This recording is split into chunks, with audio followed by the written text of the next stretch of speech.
everyone, and welcome back to the Project Manga Podcast, where we cover One Piece, My Hero Academia, Black Clover, Mashle, Dr. Stone, and Jujutsu Kaisen, week to week. Back this week to discuss Weekly Shonen Jump issue number 19. I'm your host, Nox. And I'm Nickums. Joined once again by Shonen Snooty. What's up, man? How you doing? What's good? Yes, sir. I had to get you back because we do have a full roster and quite a big Jujutsu Kaisen chapter, so you already know what it is. Before we get into the discussion tonight, of course, we'd like you to take a look at the description down below. That's going to be where you find us on all of our individual social media accounts like Twitter, ways that you can join our online communities like Discord, listen to the Project Manga Podcast anywhere you normally listen to podcasts, and ways that you can support what we do here by visiting our online store and Patreon. There's also going to be timestamps down below. You can use those to navigate yourself throughout the video and skip the segments for the series you're not yet current in or you just don't want to watch right now. But getting in to the discussion tonight, Weekly Shonen Jump issue number 19. Like I said, we have a full roster, and every single thing this week I feel like is going to be a massive conversation. So we'll start off with Jujutsu Kaisen chapter 145, The Back. Woo! Oh my god. The back of Tsukumo Yuki. Look at it. Oh my god. Yes. This chapter was insane for exposition. Yeah, for so real. much info. I feel like that's rare in Jujutsu Kaisen as far as exposition dumps go. I feel like Gege is very sparing with the fleshing out of concepts. Yep. So like, you know, they'll introduce a concept and what's really cool about it, you know, or at least something that tethers us in interest to it. And then, you know, they'll be very vague with the information that they give and kind of pepper it in over time. So you never really get these huge Togashi style exposition dumps. But so I feel like the fact that we're getting one, you know, in this chapter is a really big deal for Jujutsu Kaisen, and it means that things are probably going to start really turning up action wise, like immediately following this. So yeah, man. So where do you start? I mean, where do you start?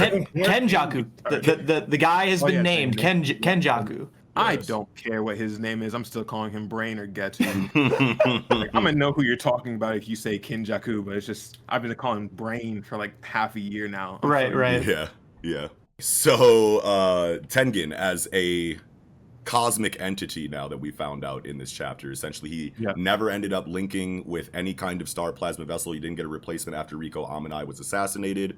So he ended up just continuing to evolve for the next 11 or 15 years or however long it has been. And now he has essentially left his physical form, become more of a corporeal, you know, entity that is one with the universe. You know what I mean? So very similar to like the Phoenix Force inside of Marvel Comics at this point. What's really cool is that he uses, when they're talking about, you know, how they can speak to him and whatnot, or why can't he leave? I can't remember what the question was, but he basically tells them like, this form that you're looking at right now is just someone that I'm giving you to like talk to. You know what I mean? I'm not even a person anymore, essentially. In fact, he even says I'm closer to a curse than I am, you know, a human at this point.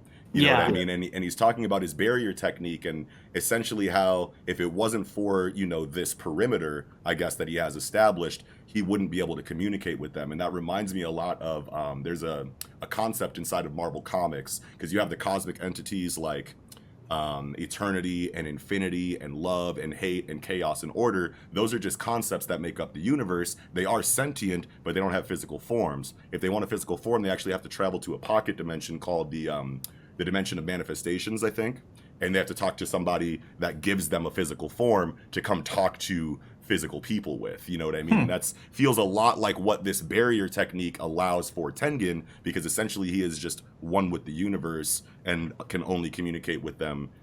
He only has his mind and consciousness intact in a way to where he can talk to a physical person inside of this area, which I think is like a really cool thing, at least for me as a comic book reader. To No, for sure. Kind of draw an analog to, you know what I mean? I had thought of it in a different way. I think your the space aspect could definitely be a factor, but I was thinking like his barrier was his skin, essentially. Like I wouldn't normally have like a body, but like I'm just like keeping this all in with my barrier or whatever, right? Like, sure. But the space probably makes more sense. Yeah, just like a you know, a proximity. Yeah, you know this white room they're in or whatever. Yeah. This is the only place where he can actually physically speak. You know what I mean? But he is everywhere outside of this room as well. Yeah. Just a cool. I love like I love characters like that. You know what I mean? Like Fudomio O from Samurai 8, very similar concept. And I think it's like really cool that like he's even saying like I'm not even here right now, which makes me think, what does the actual Tengen even look like, since he said he's closer to that of a cursed spirit than a human being. Right. So like, is he himself the barrier, or is it just like? And in terms of how he looks, right? Yeah. So right at the very beginning, Yuji interrupts the conversation, is like, hey, like, why do you look like that? And he goes in response to Yuji, like, I may be immortal, but I'm not immune to aging. After 500 years, you'd look like this too. And he's like really? And I was thinking initially, like, okay, it could be a joke, right? You know what I mean? Like, just a funny thing. This dude could be a joker or whatever. But what if this guy's like really intelligent about how curses work and about, you know, how everything works, you know what I mean? What if he knows Yuji's got Sukuna has 4 eyes? What if this four eyes thing is just a thing that happens if you have an intermingled body with a cursed spirit? Eventually you get 4 eyes, kind of thing. Oh, you know what I mean? wow. That's like really cool. I didn't even think about the 4 eyes like link, you know, Thinking, oh, he's got 4 eyes. Okay, cool. That's part of his design. That's Right. Cool. That's kind of cool that like you even thought about that, like after a certain period of time, and if you like, you know, fuse with a cursed spirit, then you just get to have 4 eyes. Right. And a freaky ass body. Could be. And as far as like the line of dialogue that says he's more, you know, cursed than human now, that kind of that was like crazy for like the Ghetto plot, you know. Obviously, that's a really big deal for Kenjaku or whoever we're calling him now. But like it makes sense though too, because it's like if you've kind of evolved past the need for a physical form and you're kind of just become a mass of sentient energy, you know what I mean, that is one with everything. And I mean, like, curses are born from energy, so you know you're definitely not a person anymore. you know you don't even have a human looking body for the most part anymore, and you're basically entirely comprised of energy at this point. So yeah, that makes a lot of sense actually. And you know what, this would actually kind of make a lot of sense, especially because we see that, like, you know, Brain-kun or Kinjaku has teeth on his brain, and maybe like after a certain period of time over the past 1,000 years, his brain just evolved to talk if he doesn't have like the cap on. Oh shit. Very interesting. I like that. That is food for thought. The one of the things that I thought was interesting, you know, after he says this, right, Tengen says, like, I'm more cursed spirit than human being, and that makes me a target for cursed spirit manipulation, and everyone like freaks out, right? Like everyone immediately understands the implications of that point. And I just thought it was interesting, like he says it's possible that he might be able to seize me the moment we encounter each other. Right. Does that mean he can seize Sukuna the moment he encounters Sukuna? Like, isn't there like power level involved at all? Like Sukuna, I feel like, could be like, nah, you're not going to control me. But why can't Tengen? Right. I mean, or is maybe he's just like weak in everything else except for barriers or something? I don't know. Because Kinjaku did say that, like, Tengen, like when Jogo asked like who's stronger, Tengen or Gojo, he was like, Tengen's more like a tree than a person. Oh, like, okay, that sure. doesn't really mean that he's like super powerful. It just means that he lives forever. Sure. Okay. Yep. I love that. Yep.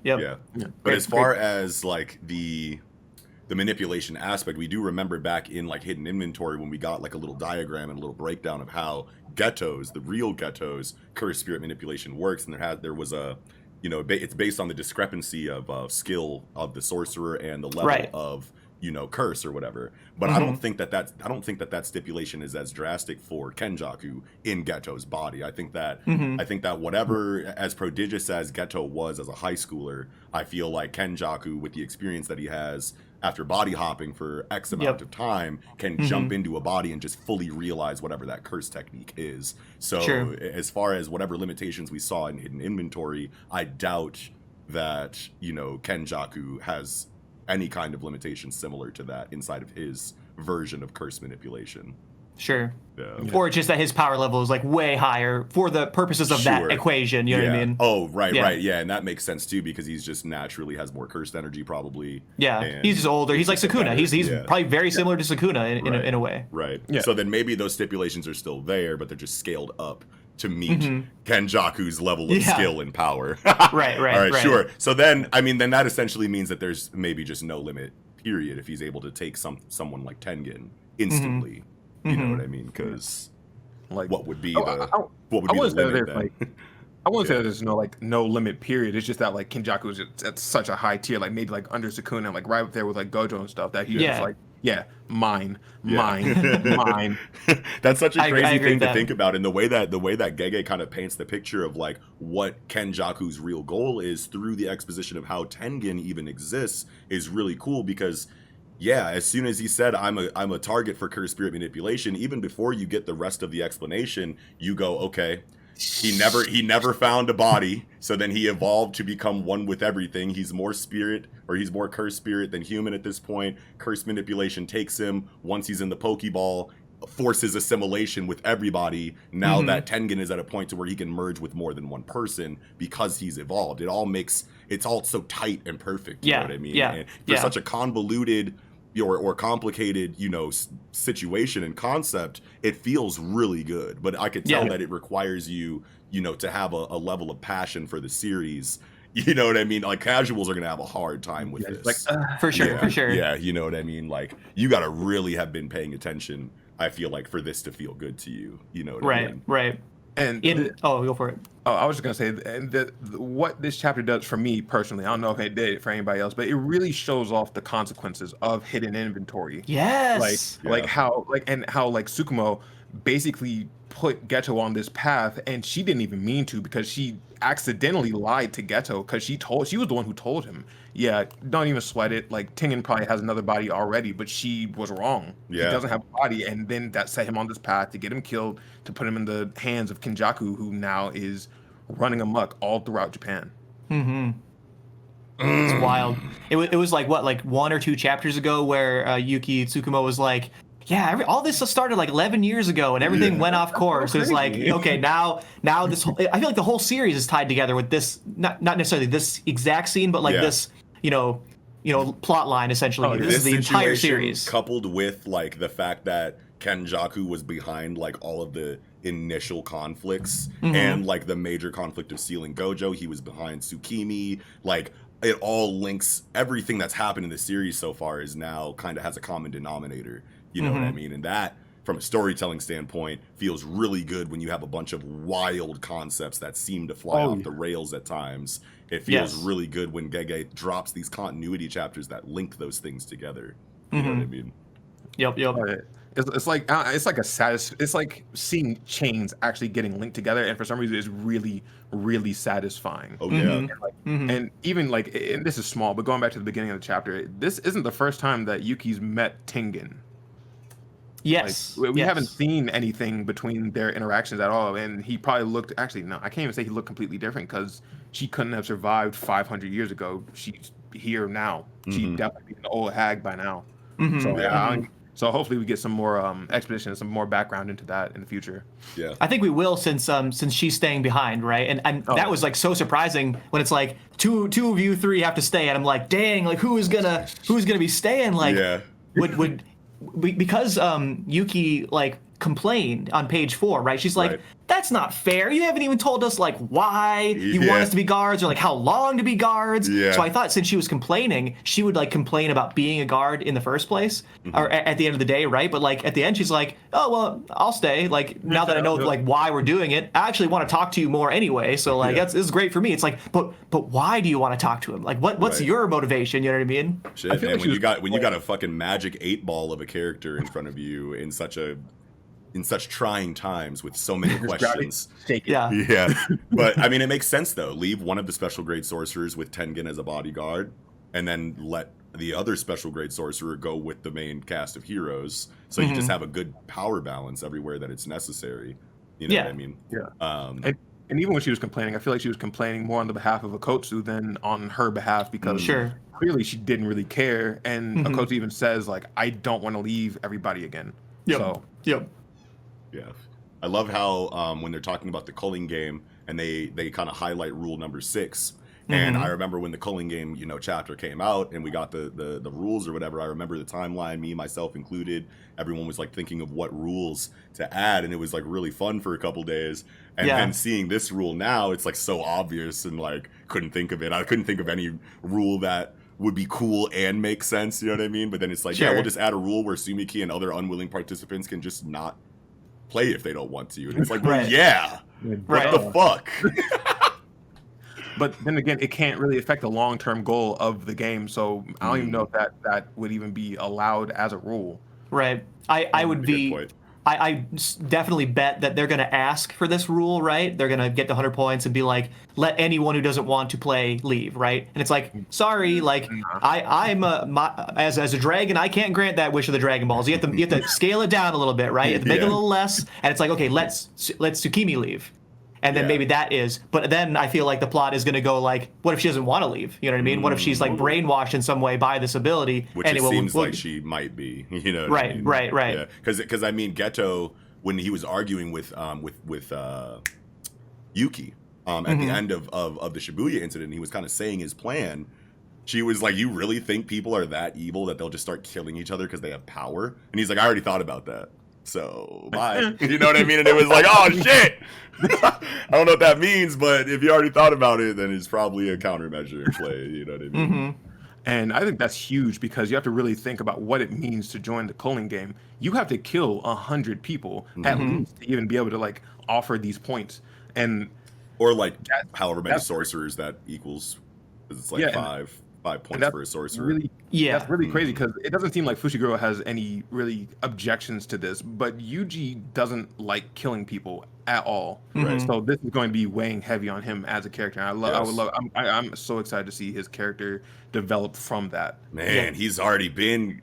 It's like, how many traumatic like situations are we gonna throw Yuji in before he gets like a moment of reprieve? Because it's like there's only so much a 16-year-old kid, you know, can fucking take, you know what I mean? Right. So it's like, I thought his breaking point was coming out of the fucking Sukuna swap in the Shibuya incident, you know what I mean? He's fucking puking everywhere, you know what I mean? Like, we've seen hella growth from pretty much every altercation that Yuji has been in, you know what I mean? But especially the Shibuya incident. Now going into something like this, where it's like, these aren't transfigured humans, you know what I mean? These aren't, you know, evil sorcerers. These are just motherfuckers that are confused and just randomly got power. So it's like not the same circumstance as any other time Yuji has had to kill someone. You know what I mean? So it's just another layer of trauma that's not redundant, even though it all exists inside of the same wheelhouse. You know what I mean? And it's just like really the level of thought that's put into these like plot premises is really impressive, actually. It really is. Yeah. And it's like even in Shibuya, Yuji didn't necessarily kill anybody. It was just Sukuna using his body as a vehicle to go on a mass murdering spree. Yes. And now he's actually going to have blood on his hands, like in order of obedience. And we saw how that went with his conversation with Nobara. And he's probably going to have a similar conversation with Megumi. And that's going to hit. That's going to hit for sure. That's going to hit drastically, bro. Should we talk about the prison realm? Yes. But wait, just going back a little bit, it's kind of crazy how Kinjaku fought 2 Six Eyes users. Yeah. And then at the second time, he was just like, we're not doing this again. And then so he went when they were 1 month old and murdered babies. He will do anything for his goal. He's getting his back blasted. He's out blowing back. And now he's out murdering babies. I've never seen somebody so persistent in their goals. Yeah, and like, man, bro, and when you put it like that, it's like this man is really whoever this is going above and beyond in ways that I feel like we've never seen before, and like it's so extreme on like every end of the spectrum, you know what I mean? It's like, look at how calculated he is going all the way back to the beginning of the series and before the beginning of the series, you know what I mean? And then you talk about fucking how far he's willing to go interacting with the characters that we've come to know and love, as far as being Yuji's mom, killing infants, you know what I mean? Like, this is levels of sinister that I feel like we haven't seen, on top of this level of genius and calculation, you know what I mean? Like, it's very rare, I feel like, to get a total package this complete in so many areas for a villain, you know what I mean? Yeah. Oh yeah. And Toji is getting Gojo levels of like just showtime. Yes, retrospective hype. Yeah, he's not even in the series anymore, and he's just getting so much hype. Like, just his existence is what broke the balance between Tengen, Kinjaku, and everything else. Think about it.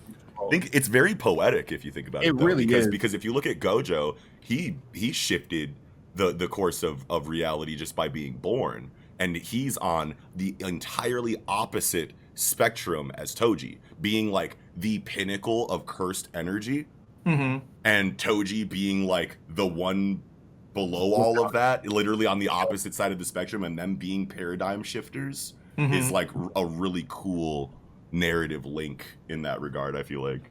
And it's even more poetic when you realize that Toji was pretty much abused by his family and didn't want anything to do with the Jujutsu world, and his entire existence is what is causing its upheaval.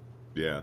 And then look at Gojo. What's it like to be a Six Eyes? What's it like to be a Gojo clan? It's probably a golden boy, pampered, raised, and you know, catered to in all the ways you would assume, you know, royalty.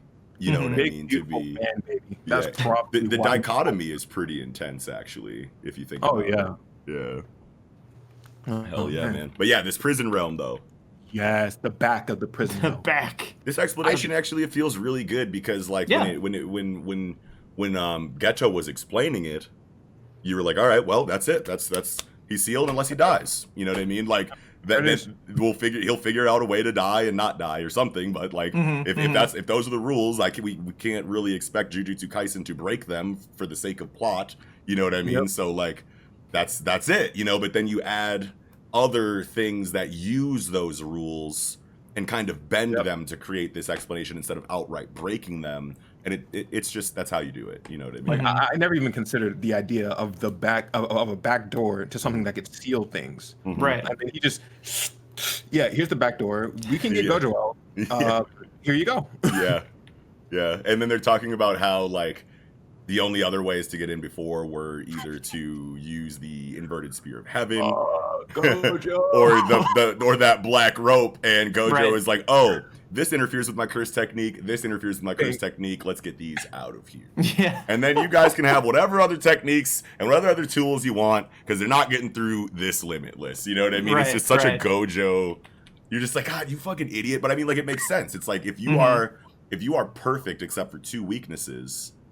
Get rid of those weaknesses. Like, imagine if Superman was like, I am so tired of Batman beating me for this fucking kryptonite ring that he keeps on him. I'm just gonna go fucking destroy all the I'm just gonna take a weekend, use my, I'm just gonna take one weekend and use my supersonic speed and strength to find all of the fucking kryptonite and find it. I'm gonna bring someone with me and have them destroy it since I can't get near it. But something, you know what I mean? Like, it makes sense. Get your weaknesses out of here, you know what I mean? Unfortunately, you made your fucking students' lives hell, but it makes sense. It's so funny. It's so funny because like Yuji and Megumi are the two that have the correct reaction to this. But like Yuji's in the background, like, ha ha ha, that sounds just like Gojo Sensei. And then it's like, what the fuck are you doing, man? Yeah, I love how they're both just like, yo, dude, what are you doing, bro? For like both pieces of information. Gojo sealed the inverted spear of heaven over 11 years ago or destroyed it, and then Yuji's like, Gojo, man, what the fuck? And then they're like, yeah, and then last year Gojo got rid of all the black rope too, and Megumi's like, this man sucks. And then we get the explanation of where Yuto's been this whole time, like why he went to Africa, right? Like he went to Africa to find more black rope to get the rest of it, right? Yeah. And there is no more. But I just love hearing of like where he was, like the reason why, right? Why was he looking for the black rope though? Maybe he's probably Gojo told him Miguel. Because so like, Gojo knew that he would be sealed with the prison rope? No. Like Gojo's trying to get rid of the black rope. Oh, sure. Go find the rest of the black rope and get rid of it. Go find the rest of the black rope. Duh. I think it's kind of funny that we see like this little like shaded panel of Miguel in the background. He's just like, there's no more. Yeah. All right, what do you want me to do? Right. So what's up with Hana Kurusu? So this is very cool, right? interesting. This is tight. Okay, so you guys remember? I don't know if you guys remember this, but this is an idea that that I've had and that we talked about on the show about like the possibility of cursed tools since the explanation is that they've been imbued with cursed energy, you know, and they get certain they have certain effects. You know what I mean? Like Playful Cloud does what Playful Cloud does. Inverted Spear of Heaven does what the Inverted Spear of Heaven does, but the Inverted Spear of Heaven has an actual like technique. And we were talking about the possibility of like these techniques that are imbued in these curse tools actually belonging to sorcerers. Sure, you know what I mean? And this new character, Hana Kurusu, literally has the Inverted Spear of Heaven essentially as a curse technique. You know what I mean? And she's an angel kind of character, and I feel like that links directly to Inverted Spear of Heaven in like a naming convention sense. You know what I mean? So like I feel like this is really good. But see, like what I was thinking of originally when it comes to this curse tool stuff is that like maybe the person whose ability it was is dead, you know, or something. I don't know how I linked it to where if a tool has the curse technique, a person probably can't. That's just like what I like thought. But then I also thought the technique comes from a person in the first place. So I didn't really have it all, you know, like thought out or whatever. But I think that this is the start of the potential fleshing out of that idea. Yeah. You know what I mean? Sure. And that's really exciting for me because I remember feeling like really cool when I thought of that. And I don't know if anybody else like thought of that either. But like I would remember being like, if we ever get like a curse tool arc, it would be so cool to see the origin of these and see some kind of exposition that's like, yo, we found out that if you have a really strong curse technique, you could imbue, you know, a tool with it and basically have like a junior version of your curse technique in like an expendable appendage. You know what I mean? Right. Like, you know, and that's kind of like where that thought started. But this Hana Kurusu character, it's like her curse technique can extinguish any curse technique. So it's like, when you're is she a fighter too? You know what I mean? Or you'd think with an ability like that there wouldn't be a lot of martial prowess there. Right. Probably not. I mean, maybe because like, I mean, because a lot of like sorcerers and a lot of curse users, they are very proficient in hand-to-hand combat. So like, you can't just say like, okay, say goodbye to your curse technique and then expect nothing else to happen. Like, so they're probably gonna have a gun like Toji and like, oh well, no curse technique, bang. But, like, yeah. Right. And it's like Black Flash, a curse technique. It isn't, right? It's just you're perfectly timing your use of cursed energy. Yeah. Her technique doesn't extinguish cursed energy. It extinguishes cursed techniques, right? So you can still get beat to shit even with this ability, right? Oh wait, what if this is the vehicle that the culling game is talking about? You'll be subject to curse technique removal. What if it's this character? Yo, that's gonna hurt a lot because now this is not necessarily someone that you can just run up and rally to your cause. This could potentially be someone who's directly allied with Kenjaku. Now this is because they've been alive for the past 1,000 years. Yeah, this is a Heian period character, isn't it? That's what they said. Yeah. They said like she's like 1,000 years old, and I got to figure out how are all these 1,000-year-old sorcerers surviving, like Uraume, Geto, and Hana. Like, well, we talked about it. We talked about this actually on the show because obviously Kenjaku has a body swapping ability, and then we talked about the possibility that Uraume has some kind of cryogenic stasis ability inside of their ice technique.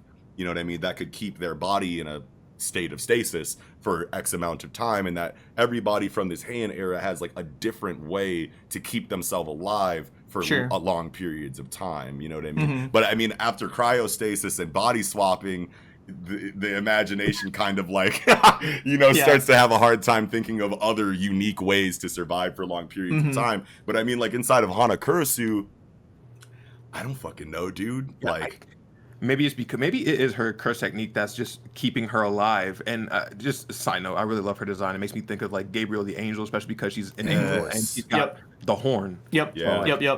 Wow, love that. So there's a wording thing I want to talk about here, right? So like the wording is a little specific on page 17 with the description of the inverted spear of heaven and the black rope. So it says inverted spear of heaven nullifies curse techniques. That's right. Black rope disrupts and cancels curse technique effects. Hana Kurusu's technique extinguishes curse techniques. Right. So then that I think can play into what y'all are talking about, where that rule is if you break the rules or whatever, or you leave the game, subject to curse technique removal. Extinguish could be that word, removal, right? Like curse technique extinguishment, aka Megumi would not be able to do the summoning anymore. Right. And you just choose a different verbiage because you don't want it to be obvious that this is the curse technique remover that the culling game was talking about. So you use extinguish to kind of like sever that breadcrumb trail potentially, even though it feels really good after our conversation that this is that vehicle.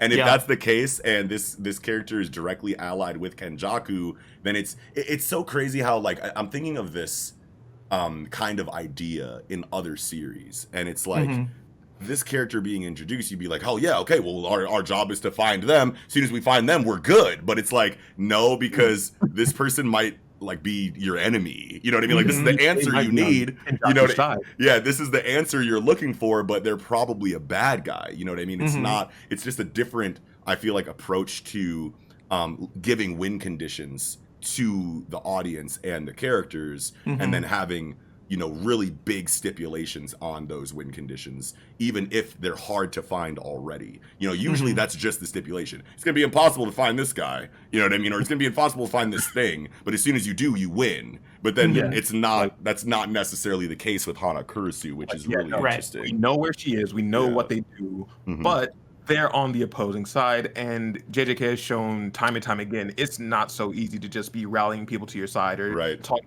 to them into giving you what you need. You either got to kill them or be really, really smart. Yeah, for real. For sure. One minor thing I wanted to bring up that there was a question, page 4. Megumi is talking to Tengen, and he asks, why didn't Kenjaku use your barrier that time and turn everyone in Japan into sorcerers via idle transfiguration? That is like the one dialogue bubble that completely confused the shit out of me. Like, I have no... So this ties into a conversation we were having a few episodes ago, right? Sure. Where, like, we were talking about how did Junpei get his technique, right? And the two options we were playing with, right, is that either Mahito literally gave it to him through idle transfiguration, right? Like, regular dude used idle transfiguration, now you have a technique. The other option was like Junpei had this technique latent within him the whole time, and all Mahito did was like subtly transfigure his soul so that it unlocked his ability that he already would have had, but it never would have naturally come up, right? And that's that's the confirmed route, isn't it? Yeah. No, the confirmed route is the first one. Kenjaku can just give anyone a technique anytime he wants. It's just really, really, really inefficient. Yeah, it takes a lot of energy to do it. I remember that. I remember in Shibuya Incident when they were explaining it, he said that the two people that were marked were people that, you know, could become vessels similar to Yuji, and then people like Junpei who were innately sorcerers and have techniques, but had their brains rewired or wired in a way to where they were just regular humans. And he was basically severing that limiter. I don't remember 100% if Junpei was mentioned in the actual chapter dialogue, or if we were saying, oh, like Junpei. You know what I mean? I think if Junpei was there, like, you know, it was like a background, like a grayed out, like grayed out background type thing. Yeah, exactly. It showed Junpei there. Right, absolutely. Right. So that's why I was saying I'm pretty sure that it confirmed the latter possibility that you were talking about, because it literally says in the dialogue, like, humans that should be sorcerers, but their brains are just like weirdly wired. You know what I mean? Sure. So, but what Tengen here is saying on page 4, right? Like, he didn't say like, oh no, like not everyone can get a curse technique. He said like, no, he just doesn't have enough energy. Like, it's just very inefficient to do this. So like that's why he can't do it that way or whatever. So I don't know. I think personally it's confirmed the first one, right? That he could give anyone a technique at any time if he wants to. But I don't know. Yeah, I guess it's, you know. Could be the other way too. Here's my question: is like, what are all of the applications of Tengen's barrier? Because his barrier technique is very loosely defined, I want to say, because it's like it's very vague, because it's like, okay, the barrier technique, as far as what we were talking about at the beginning of the review when I was making the Marvel comic like link, is that it's literally just a proximity that allows his consciousness to exist inside of, to allow him to talk to three-dimensional bodies, whereas outside of that, he doesn't have a physical form and he can't speak to you. But like, then now it's saying, why didn't Kenjaku use your barrier that time to do something completely separate from allowing him to be a person? You know what I mean? Like, in this area, you know what I mean? Like, what else can Tengen's barrier technique do? And like, if we're gonna have a giant exposition chapter, like, why isn't that included? Why does everyone just like act like they understand how this barrier technique works when we've never gotten the exposition for it? You know what I mean? It's like, or at least maybe I don't remember the exposition. Maybe we have gotten it. But like, I swear I'm having the hardest time really, like, if someone were to ask me what is Tengen's barrier technique, I'd be like, you know, like, I'd try to go into like what I was talking about earlier, but then past that, like, I wouldn't be able to explain other things that this technique allows him to do. You know what I mean? So it's like, Is it the only supposed other to be thing I vague can right now, and we're supposed to be confused? I think it is supposed to be vague because Yeah. we got a little bit of a little, I don't want to say a hint, but we got a little bit of exposition into it in Goodwill and earlier within this arc when they were saying that like Tengen's barrier switches doors. You'll never be able to find them if you don't like know exactly which one, and like maybe he just has the ability to just make different barriers with different effects, different like specialties. Oh, But I'm not sure. if it's just, like, Oh but yeah, maybe- it's a barrier technique. So it's just Yeah. anything barrier related. There's probably multiple applications, and it's just the general concept of barriers he's the master of. Right. Sure. And Kenjaku, as Tengen said in this chapter, Kenjaku is the second best barrier technique user after Tengen. So he might have some other techniques. Maybe Tengen also does them, or maybe he has techniques that Tengen doesn't even have to use barriers in a different way, right? To put a technique through the barrier affecting everyone in the barrier. Say, I don't know, Sure. Yeah,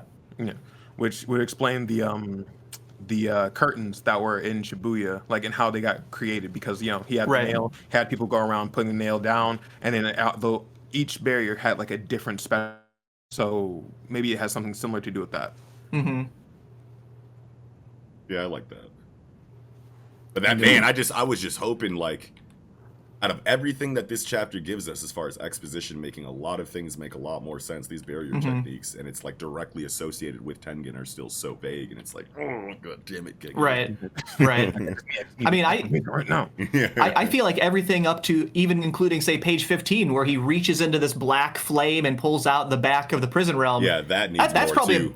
That's probably a barrier technique. He had the back in some barrier that you can't see, and he just like, I'm just gonna unzip this barrier that you can't see, and oh, here I go, and yep, here's the back. You know what I mean? Like he'd probably do this shit all the time. But like, I wonder if Kenjaku knows that there's a back to the prison realm. You'd think not, right? Because one, why hasn't he mentioned the back of the barrier any time, or the back of the prison realm literally any time he's talked about it? Two, when he's talking about the only ways to get rid of it, he either knows that there's a back door, or he doesn't, or he either knows that there is a back door and he lied to Jogo, or whoever he was talking to after he sealed Gojo, or he doesn't know. And it's like, if he doesn't know, why doesn't he know that? I think that he does know, but like the people that he's around, he can't just be saying that information to. You can't just go around and say, like, yeah, I have this guy sealed in this box, and there's a back door to it, which I don't know where it's at, but it's somewhere. Yeah, if he doesn't even know where it's at, why bring it up? Yeah, absolutely. Yeah. And even if you don't know where it's at, if you even let that information go, your allies could then become enemies. Like, let me go find this back to the box, unseal Gojo, and have him murk this motherfucker. Maybe Kenjaku like always knew about the back of the prison realm, never told the Curse Spirit family because they're not involved in that part of the plan to deal with the back of the prison realm, and he's on his way, or the next leg of his plan is to get the back of this prison realm to prevent the unsealing of Gojo, and simultaneously manipulate or take Tengen as a curse through his manipulation technique. I feel like would probably be what makes the most sense, and especially if we're giving credit that hasn't been thoroughly explained in the story to Kenjaku. This just sounds like something that would make sense to be a part of his plan. You know what I mean? It's like, that explains why he doesn't bring it up to Gojo or to Jogo and the others, because it's like, you guys are only a part of the plan up until Shibuya. So I don't need to tell you about the part afterwards, since you're all going to be dead at that point or controlled by me. And I don't need to tell you about the point afterwards where I go get the back of this prison realm from Tengen. So that makes sense. Sure. Because if he's not if he's not really necessarily a part of the culling game, then he's obviously out doing something, which is probably searching for the ways to release Gojo so he could destroy them or just have them himself. Yeah, that makes a lot of sense. I like that. The only other piece to this puzzle, I think, is on page 16, where Tengen says, by sealing the rear gate, I was hiding the existence of the front. So he was like purposefully hiding the back so that you can't find the front, and I don't fully understand how that works, you know what I mean? Because he eventually did find the front regardless, right? He did say it was no use, right? Yeah. But something about the existence of the back is tied to the front. Obviously, it's the front back door to the same realm, you know what I mean? Right. But I don't know. Very mysterious. Very mysterious. Maybe it's like if you seal the back, you can't really feel the presence of the front. Right. Like maybe the back has all like that maybe the frequency that you need to find it, to pick it up. Oh, And Yeah. like, sure. So it could be like similar to like a if we're gonna compare like Hunter x Hunter again, it could be similar to Zetsu versus N, right? Whereas hiding the rear gate puts the front of the gate in a form of like Zetsu, to where like it's not just Oh. obvious to you because it's emanating cursed energy, but then if you use a technique like N, then you can see things that are in Zetsu or in, you know what I Sure, mean? Yeah. So, sure. So that it could be a situation like that where Kenjaku just has the juice and Mm-hmm. can find, you know, the shit regardless of it being hidden. You know what I mean? Mhm. He has a special UAV for it in some kind But- of way. But now that the back is out, is he now going to be able to sense all the energy that the prison realm is outputting, and then going to be able to go straight to them and like, hey, give it to me? Yo, Right now. that's a good Okay. question, dude. Okay, Snooty. Yeah, I like Nice. that, man. I think we got a lot of really cool headcanon possibilities Oh, yeah. on our head, Yeah, on our hands yeah. here. Shoo. Yeah, man. Did you guys have Yeah. anything? Did you guys, Snooty, you got anything else for? I got like two things. Yeah, what do you One, got? Hana Kurusu's whole curse technique immediately got me thinking of like, is there an opposite to her technique which can amplify abilities, or like is it was somebody else like around like 1,000 years ago who could amplify abilities, and now they're just somewhere out there walking around. Yeah. And two, is her existence going to make Yuki change her mind, because Yuki's whole goal is either erase curse energy or Upgrade give everybody to positive. Exactly. And if you just have this answer right here in front of you, why would you stay with Tengen? Is she going to make you to stay, or is she just going to be like, okay, if we win, then I can go search for her, if anything, and then I can get my plan rolling. And if not, then she just makes you to stay and whoops his ass and has him stay. These are really cool questions. The first thing you said, as far as like the potential opposite to her technique, I feel like that's dangerous, because then you could just be like, okay, well, then what's the opposite of Megumi's technique, and what's the opposite of sure. Nobara's technique? But when it's something that's like a living dichotomy, like an angel, then like, yeah, it makes sense that there would be, you know, a more sinister opposite effect, or maybe not even sinister is the word, but a more demonic version, you know, of whatever this is that does. Because like, if you think about it, an angelic character that has something as destructive as extinguishing cursed energy or cursed techniques, actually that makes sense for an angel, because if cursed energy is like the below energy, you know what I mean, like the demonic underneath energy, then it makes sense that an angelic character will be able to extinguish that, especially with the positive energy situation that we have in here. So then an evil or demonic version of this character having the opposite effect actually makes sense, since it wants to support cursed energy then, if that's the Right. case, you know what I mean? Yeah. I will just throw out though that this person, it says, you know, her curse technique, that, and unless like positive energy could also be a curse technique sure, with positive sure. energy, I think this person still has negative energy, aka, you know, true. cursed energy, right? That's I was true. just thinking that like maybe she can only use positive energy, and that's why she can just erase curse techniques, because we got back in Shibuya where it's just like where Sukuna said like, oh, this thing is coated with positive energy. If I was still a curse, I'd be gone. Yeah. Oh yeah, and Maharaga had a fucking blade of pure positive energy, and he was born from literal cursed energy. Oh, So, sure. Okay. yeah, so, I mean, Okay. you know So what I'm saying? still positive is possible. Okay. Yeah. Wow. Damn. Really cool questions. Okay, and then the second thing you said, did you repeat it? Is Yuki gonna try and leave to go after Hana Kurusu to use her technique, get her on the team to do her goal of Her entire removing plan. cursed energy from everyone? Yeah. Now, in terms of that, here's my first reaction, right? She already agreed to stay. Is that a subtle binding vow that Tengen, now his barrier's like, Ooh. yeah, you can't leave, for the record. You already agreed to stay. You can't leave, you know? Unless you want to renegotiate and have Yuta agree instead, right? Or you want to break the vow? You know, Yeah, yeah. I doubt you want to do that. Yeah, but that's really cool. Yeah, dude. I mean, this chapter does so much for the future of Jujutsu Kaisen. Like, pretty much every chapter does anyway. You know what I mean? Even in chapters where it's like all action, there's either something that can be linked back to something that happened before, or that gets you thinking about what's going to come next. You know what I mean? Right, And especially in a right. chapter like this where it's just all exposition. I feel like this gives us among the most things to think about than any other Jujutsu Kaisen chapter before it, you know what I mean? So Yeah. I think for this conversation, we threw a bunch of cold-blooded ass theories out there and possibilities, you know what I mean? So I feel like This chapter made me feel really good because after Gege shot down every theory in the fan book, then I was like, I don't even feel like theorizing, but this chapter made me feel like theorizing again. Yeah. Hell yeah. And hey, you know, that was very discouraging, but at the same time, like, Gege seems to be very like Eiichiro Oda about their interviews, you know what I mean? So it's like, how much can we even trust anything that they say in those interviews? It's like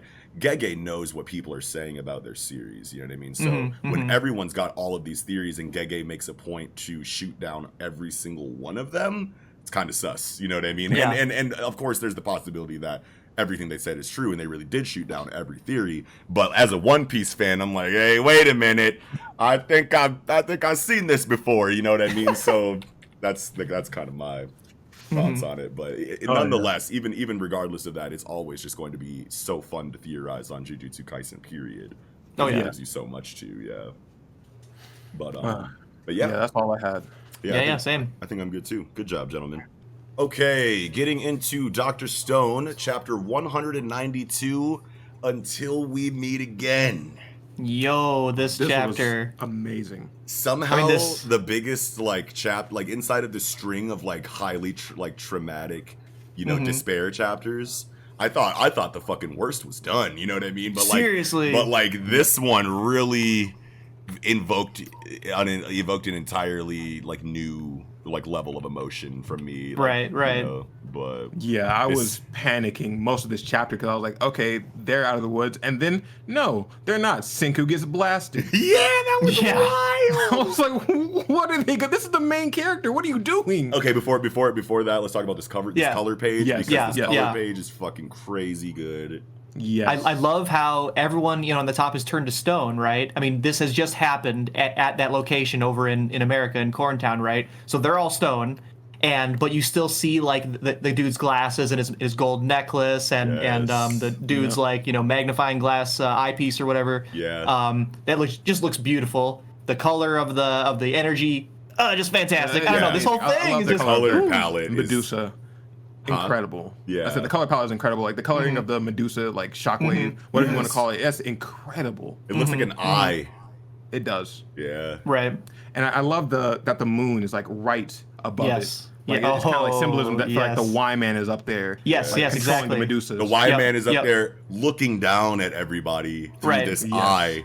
And that is where Medusa. that is where this command came from, correct? So like Joel's, you know, wristwatch or whatever, right? Like is a radio and was transmitting Y-Man's request or whatever, his command to the Medusa, and so like it's, as you say, Schnooty, the moon is like almost saying these dialogue bubbles, you know. Yes. Ooh, just absolutely fantastic. But like since the command has been given, right? Yeah. Now the entire world is in the process of being repetrified, right? And that's what gives this chapter that huge on edge like feeling, because it's too late. You can't undo this. And so you need to get the revival fluid into a good position immediately. And if you don't, the whole manga is over. You know what I mean? Like you just hit the reset button, and maybe in another like 5,000 years, Senku will break out again, right? Like, but that's what we're talking about here. Like that's the stakes we're involved in. But even then, we can't have that, because everything Byakuya did was for everyone that came out of the first petrification. So if everything gets petrified a second time, then you don't have Byakuya's doing what he did, and you don't have him coming down and like repopulating, the world, so that there were actual stone world people that were born in it. You know what I mean? Like you're not going to have that same kind of situation 5,000 years. Like it has to. Yeah, it's just now. Everything's over. Yeah. And honestly, a part of me really thought, like, is this just where Dr. Stone ends? Everybody just gets frozen again. I had no idea like what was next. Right. That would be way too macabre. Yes. I would have been so upset. Yeah. But oh my god, the page turned into this fucking Senku fucking shit. Since you already brought it up, I had to bring that back, because it's like, dude, it felt so good. Oh, I know. This might take a bad amount of time, but we can rig a scientific mechanism that should splash some revival fluid. Oh, no! What the fuck? No, and it's like, dude, this is the light at the end of the tunnel. It's supposed to be getting like positive again now. You know what I mean? Like, yeah, the fucking, yeah, the beam is coming to petrify everyone, but this is good. Like, this is like we got the revival fluid. We can do everything correctly, and then boom. Yeah. I thought Cinco was the last person who was gonna get shot. Yeah. I was thinking everybody else would get like, and then he was just gonna be at the end, just like toss the fluid up back to the island, and then it's like, okay, we're back at square one. Let's get it. Yeah. Nope. Yeah. I mean, that's what they were almost planning to do, right? They're just like, okay, we just gotta time it right. It's gonna be really close, but we'll do it or whatever, right? No, you won't. Yep. So now you have to worry about timing it right while you got bullets on your heels. You know what I'm saying? Yeah. Like, they're still shooting people. Like, it's not gonna go as smoothly as you think that it should. Yeah. That's so wild. Look at the spread on 6 and 7. Oh man. Oh, beautiful. See, unlike the that ocean scene with the zoom out shot and the Perseus on the ocean, which was obviously a camera image converted into a manga panel, right? This looks actually drawn. Like this actually does look front to back drawn. I mean, like there's probably some computer work done on like the. But it's very hard to sense exactly what's digital about this. Right. Yeah. Right. Because you see their entire camp burn to the ground, and you see the light from the Medusa. So it's just like, what would actually be camera or computer generated? Yeah. Exactly. Yeah, I would imagine the energy Particle waves, the particle effect is computer, but like the moon, the clouds, the ground, that for as far as I'm concerned is drawn. So that's very impressive. Very impressive. Boichi back in his bag. Yeah. Love that. So there's some amazing artwork in this chapter. Oh yeah. Per usual, yeah. Oh yeah, for sure. Then we get back to Francois, Suika, and the rest who are captured, and releases them or whatever with a cool ass arrow. I was like, okay, I love seeing these like trick arrows. You know what I'm saying? It's like razor blade arrow. Queen, I see I was about to say we got some Hawkeye green arrow shit going on right now. Yeah. Like I was trying to figure out like what's he doing? They're just gonna kill the hostages, and then like I see like the edge of the arrow, like oh no, it's just like a long kind of like a guillotine blade to cut the ropes. Yeah. Fire. And honestly, like at this point, even if people get injured, it doesn't matter, right? Like now it's like do whatever it takes. Yes. Like even if that arrow like slashed Francois in the back, right? Yep. We're getting petrified. Like, we're good. Yeah, we're fine. We got to get out of here. You got to do. Yeah, exactly. And they get to the bag, they're like, all right, here's. And then Suika's like, my confiscated satchel. Or no, it's Francois. Go grab the revival fluid out of my confiscated satchel. They open it up, you see the shit. And then Zeno, which is just another like unexpected obstacle. You know what I mean? Like, amidst all of these bullets and gunfire, you'd think like if anyone's going to disrupt anything that's going on, it's going to be a soldier or Stanley. But then it's just reintroducing, Zeno as an obstacle as well, because you might have forgotten because he's been so cool for so long. But it's like, no, when it's time, this motherfucker ain't shit either. Is the villain. He is the antagonist. You can't forget that. Yeah. And in terms of the villainy, right? Like as we go into page 12 where everyone just got blown to shit, right? Like everyone machine gun fire, and you have this on the very top of page 12, you see Suika's head. I was helmet. freaking out. I was like, no. And then on 13, okay, you're killing kids, but she's like a toddler, dude. That's what I'm saying. Like these people are super evil to kill. They literally tried to shoot Suika in the head. Yeah. And they almost did. I think they did shoot Ukyo in the head though, because his hat's just done for. Yeah. Really? Where he didn't? You can't see on the bottom of 12, bottom right of 12. Oh, you see because the hat, his Kangol, his little painter's hat, whatever that is, like flying off. And I doubt that he has the same kind of agility as Suika, and he has a way bigger body. So I doubt that he hit the same kind of, lethal damage dodge as Suika did. So you can assume his cap has been successfully peeled back. Damn. Like an orange. Oh my god. No. Shoot. But man, wow. Suika MVP. Suika gets the revival fluid. Suika is hands down the MVP. I'm a little upset that she tripped and splattered. But it's okay. We only need one. Yeah, we only need one bottle. Only one of them. Yeah. But that.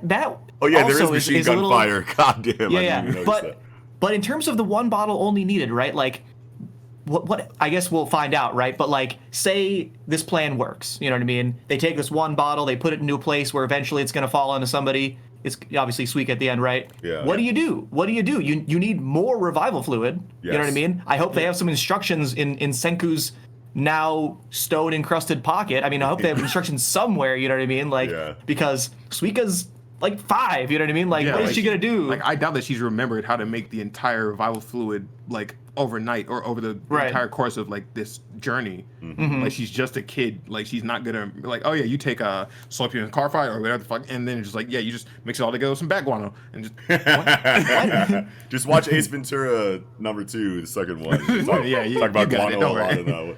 Hey, you want to know what? I'm so mad that like every time I see a scene in a manga or an anime where they're throwing things, important things at characters, and they always just catch them with perfect dexterity and accuracy. It like always makes me mad to know that fucking Gohan dropped the fucking earrings, bro. I get so mad thinking about that. It's like, this is like a thing in anime and manga. They always butt clench throw the special thing, and you grab it perfectly from an awkward position that you shouldn't be able to grab it from, and it works out. But Gohan And then missed those here comes fucking Gohan. earrings. Here comes Gohan dropping the earrings, and he can like fly at Mach 35 and shoot beams out of his hand. And the one time that you have to like be the wide receiver, you drop the ball. What's wrong with you? Like, man. I just had to like, I'm like looking at, page 15 right now, and I'm just like, yes, it's so satisfying. But I just, every time I see something like that, I'm just like, God damn it, Gohan. I was thinking something similar. I was thinking like really butt clenchy, like why would you throw this? Like this is like so important. You just dropped all of them, and you're just gonna toss it, and one person catches it, and they toss it again to a different person. Through a fucking field goal, like tiny field goal. I'm like, I have never been so confident in my life. That's literally trying to thread the football through the tires. Like, no, you can't do this. You're like 7. What are you doing? Yeah, this is wild. Oh my god.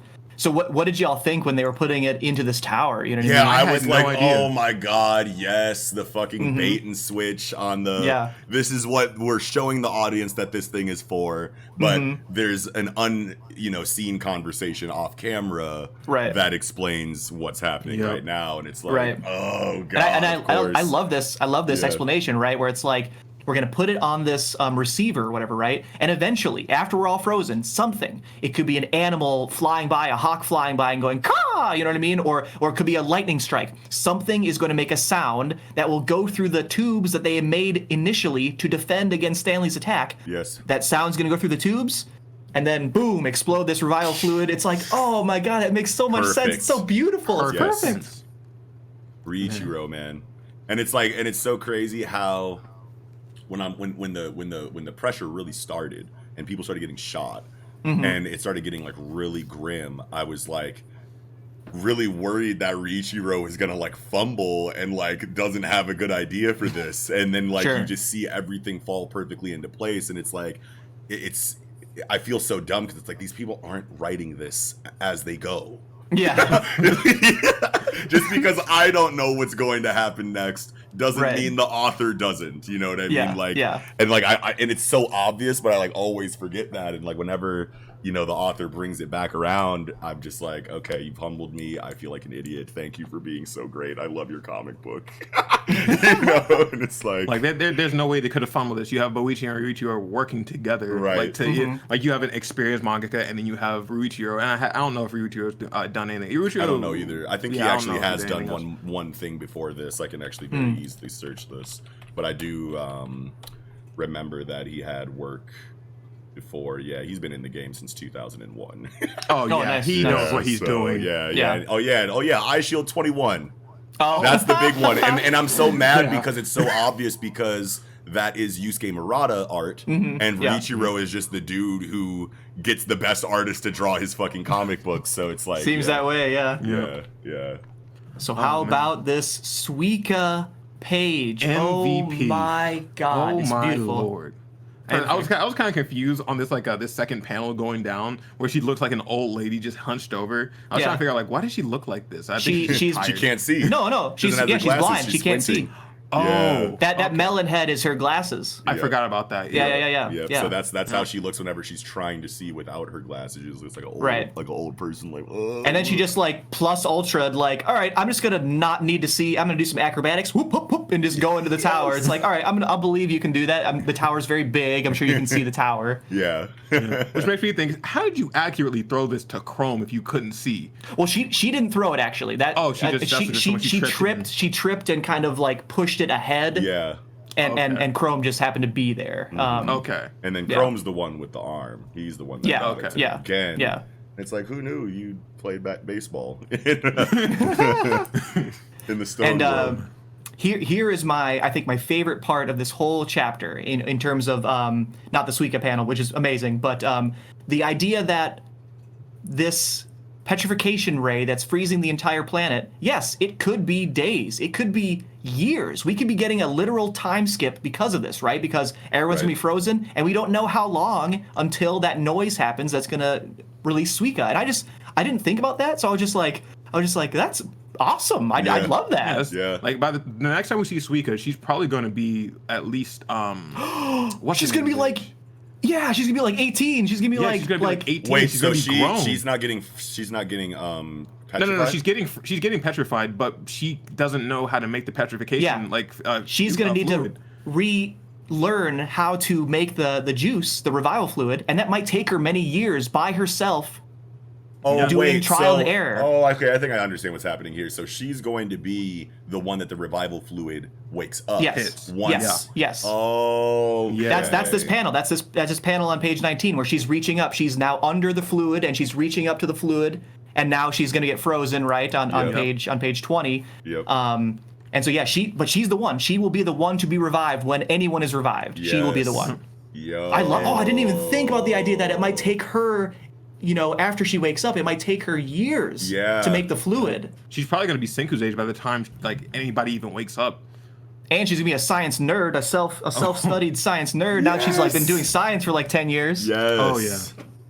Oh, my God. Oh, man, that's amazing. Beautiful. Amazing. The most terrifying thing about this chapter for me at the end here actually is on page 20, as this petrification ray is coming through the tower, you have Stanley there. And I'm like, I really hope that the kind of I don't know what you call it, this kind of flaming of the energy that's hitting the tower. You can see it hit the tower, right? Yeah. So it's hitting the tower. I hope this means that Stanley has no time. Stanley cannot make a wild jump to be next to Suika. You know what I mean? Oh, sure. But that would be a really interesting plot mechanic where both of them are revived and they have to work together, kind of thing. Ooh, that'd be really cool. But I prefer if it was just Suika by herself. I think that's what we get because he's got the gun. Shoot a hole in the fucking shit and just reach an arm in there as you're frozen. Sure. Yo. I just hope they get along, you know what I mean? I hope They Stanley ends up being a good guy if that happens. Maybe. That'd be like raising a daughter, and then he'd probably have to join Senku's team. It's like, damn, I can't just go around killing my kids. Yeah. I mean, after I just tried to shoot her in the head, I guess she's my daughter now, whatever. Yeah, whatever. Whatever makes sense. Yeah. And then this panel of Senku is terrifying and so cool at the same time. Yes. Just mid freeze, bleeding out of his mouth. It could be days, could be years, but we're gonna get there. Senku has the best faces in this series. Yeah. Everyone's Boichi goes crazy on faces, and there's a lot of amazing character designs. But whenever Senku is on the page looking cool, he looks really fucking cool, dude. Page 17, where he's the light is shining, and he's we're gonna make our scientific revival fluid rain down on us. He's looking so majestic. Yes. Yeah. So regal. Yes. Yeah, absolutely. Well, yeah, you guys. Man. Did you guys have anything else for Dr. Stone? No, this is that's incredible. all I had. I've been on the edge of my seat for the past arc. Yeah. It's now the cliffhangers are still so potent, even though it seems like the beef is over. But now it's now we need to know what happens next. Of course. God. Yeah. I need next week to get here. Me too. Man. All right. Well, yeah. I think we're good on Dr. Stone then. Yeah. Yeah, I think I'm gonna.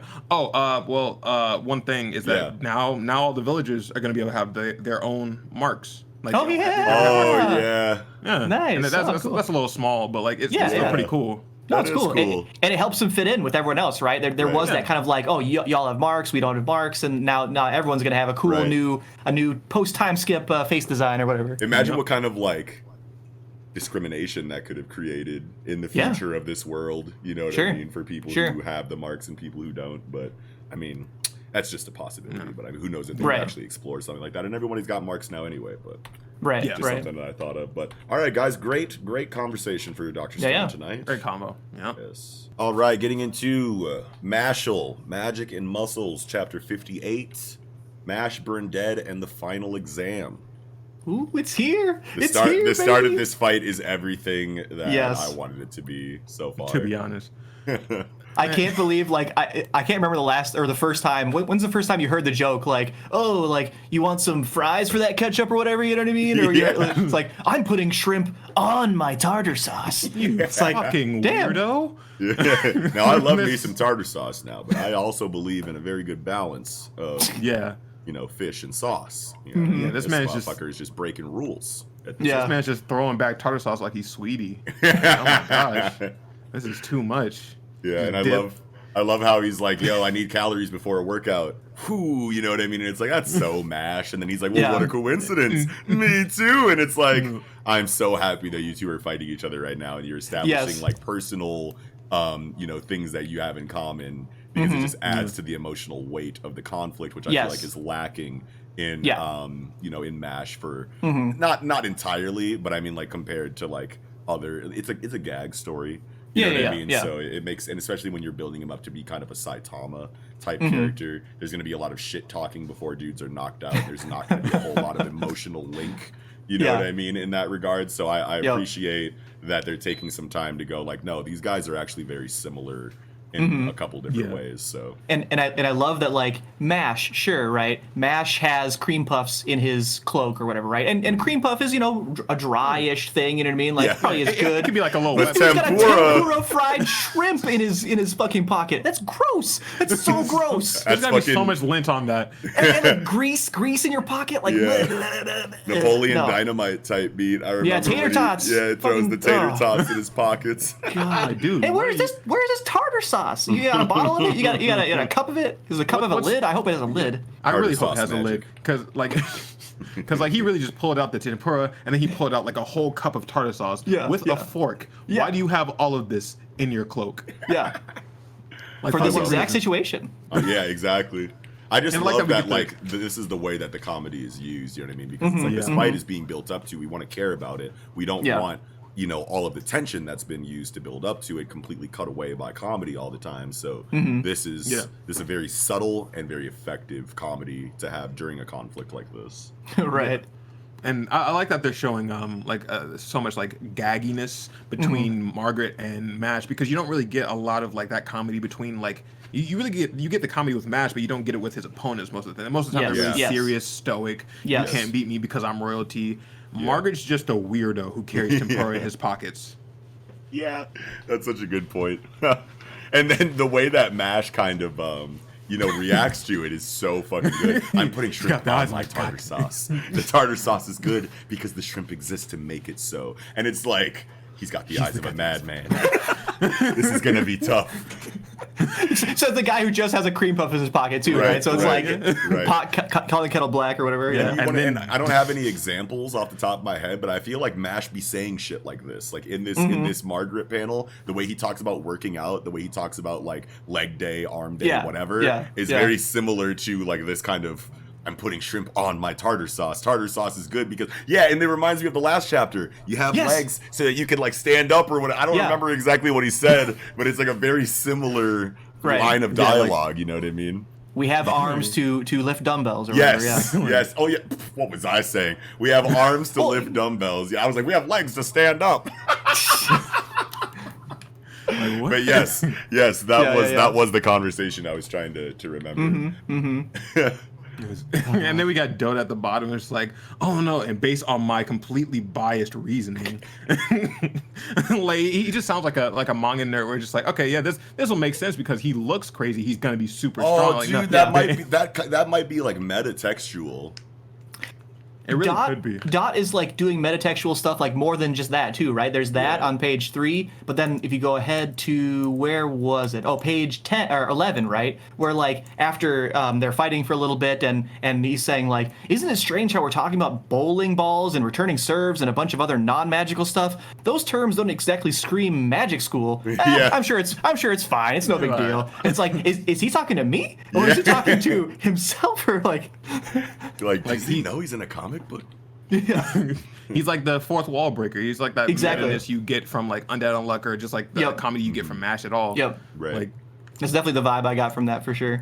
Yeah, and the choreography inside of this fight is so sick. Oh, it's and I feel like we're getting a lot of like this fight is kind of a little bit more strategic, I feel like, than a lot of MASH's like other fights in regard to I'm trying to remember exactly where it is in the chapter, but let's see, probably should have found that before I tried to bring it up.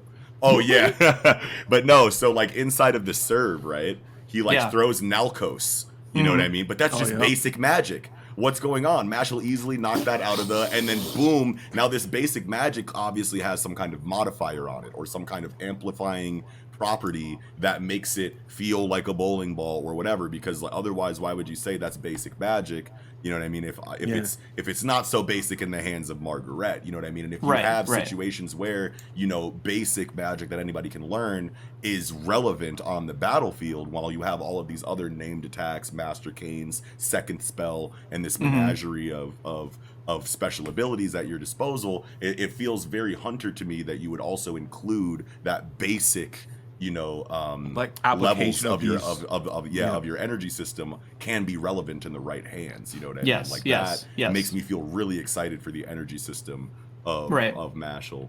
And we've gotten that a little bit before too. I think it was when Rain went third line, and then like they were talking about how if you're a second line, your first level spells are bigger, and if you're a third line, like your second level spells are bigger, kind of thing. Just the amount of magical capacity you have, like makes this level 1 spell way more powerful. Right, but then at the same time, it's like, okay, so who all knows that? Is that common knowledge among mages? Because they're very surprised that a basic attack is as effective as it is, but they know Margaret is a monster at the same time. So why wouldn't they just go, that makes sense because it's Margaret? You know what I mean? think they're just underestimating Margaret, honestly. Oh, sure, okay. They could be, yeah.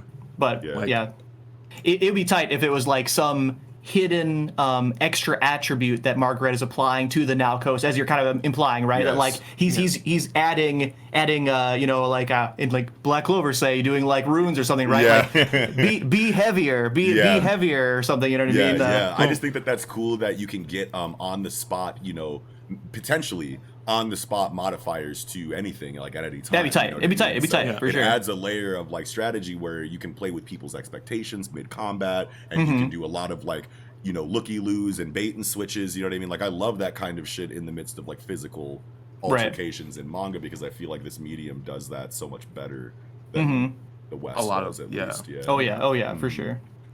And then I thought this was like, well, one, the plan that Matt had to avoid getting smashed into the wall was genius. Yes. And two, this whole like on pages 9 and 10 remind me so much of like Naruto, like in the Forest of Death, the primary lotus into the ground. Yes. Like, and it's like so MASH cool. is the Rock Lee, you know what I mean? Yes. It's whenever he does this lotus type. I think this is the second time he's done a, you know, kind of falling body slam like type shit. You know what I mean? I feel like that's gonna be one of his staples. You know what I mean? Just because he's a Rock Lee kind of character. You know what I mean? Yeah, because he pulled it out against what is it? Razor, I think his name is.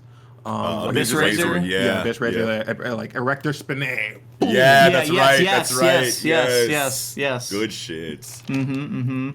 Man. God damn. Oh, and then going back into it again. You know, why didn't Margaret, you know, lose after that? Because he put a note under him to cushion his fall, and it's like when that's explained with a diagram after coming out of the suspense of, oh my God, Margaret, are you okay? Like that was definitely a direct hit, and you're not as strong as MASH, like physically. So as strong as you are, like that had to have fucked you up like greatly, you know, and then coming out of that explosion, when that dust settles, he's fine, and you're like, what the fuck? And then you get a diagram explanation instead of showing it in real time, makes that hit harder, you know what I mean, for me at least. Absolutely. Yeah. I think it's also really funny. Like they do the fourth wall break meta kind of thing with Gehenna down there. Like, is nobody gonna point out that he said spine magic? Like that's not a thing. Yeah.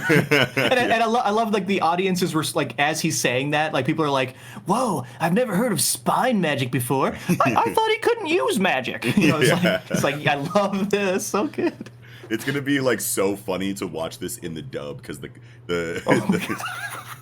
crowd commentary is gonna be like, I feel like they're just gonna hire like, I don't know, whoever the fucking ad-libbers in Family Guy are. You know what I mean? Like those kind of voice actors that just sound like regular ass people. Regular people. Yeah. It's gonna be so funny. And this is like really cool because like in the next like pages, it's just like they stopped. Why'd they stop? You're defending something.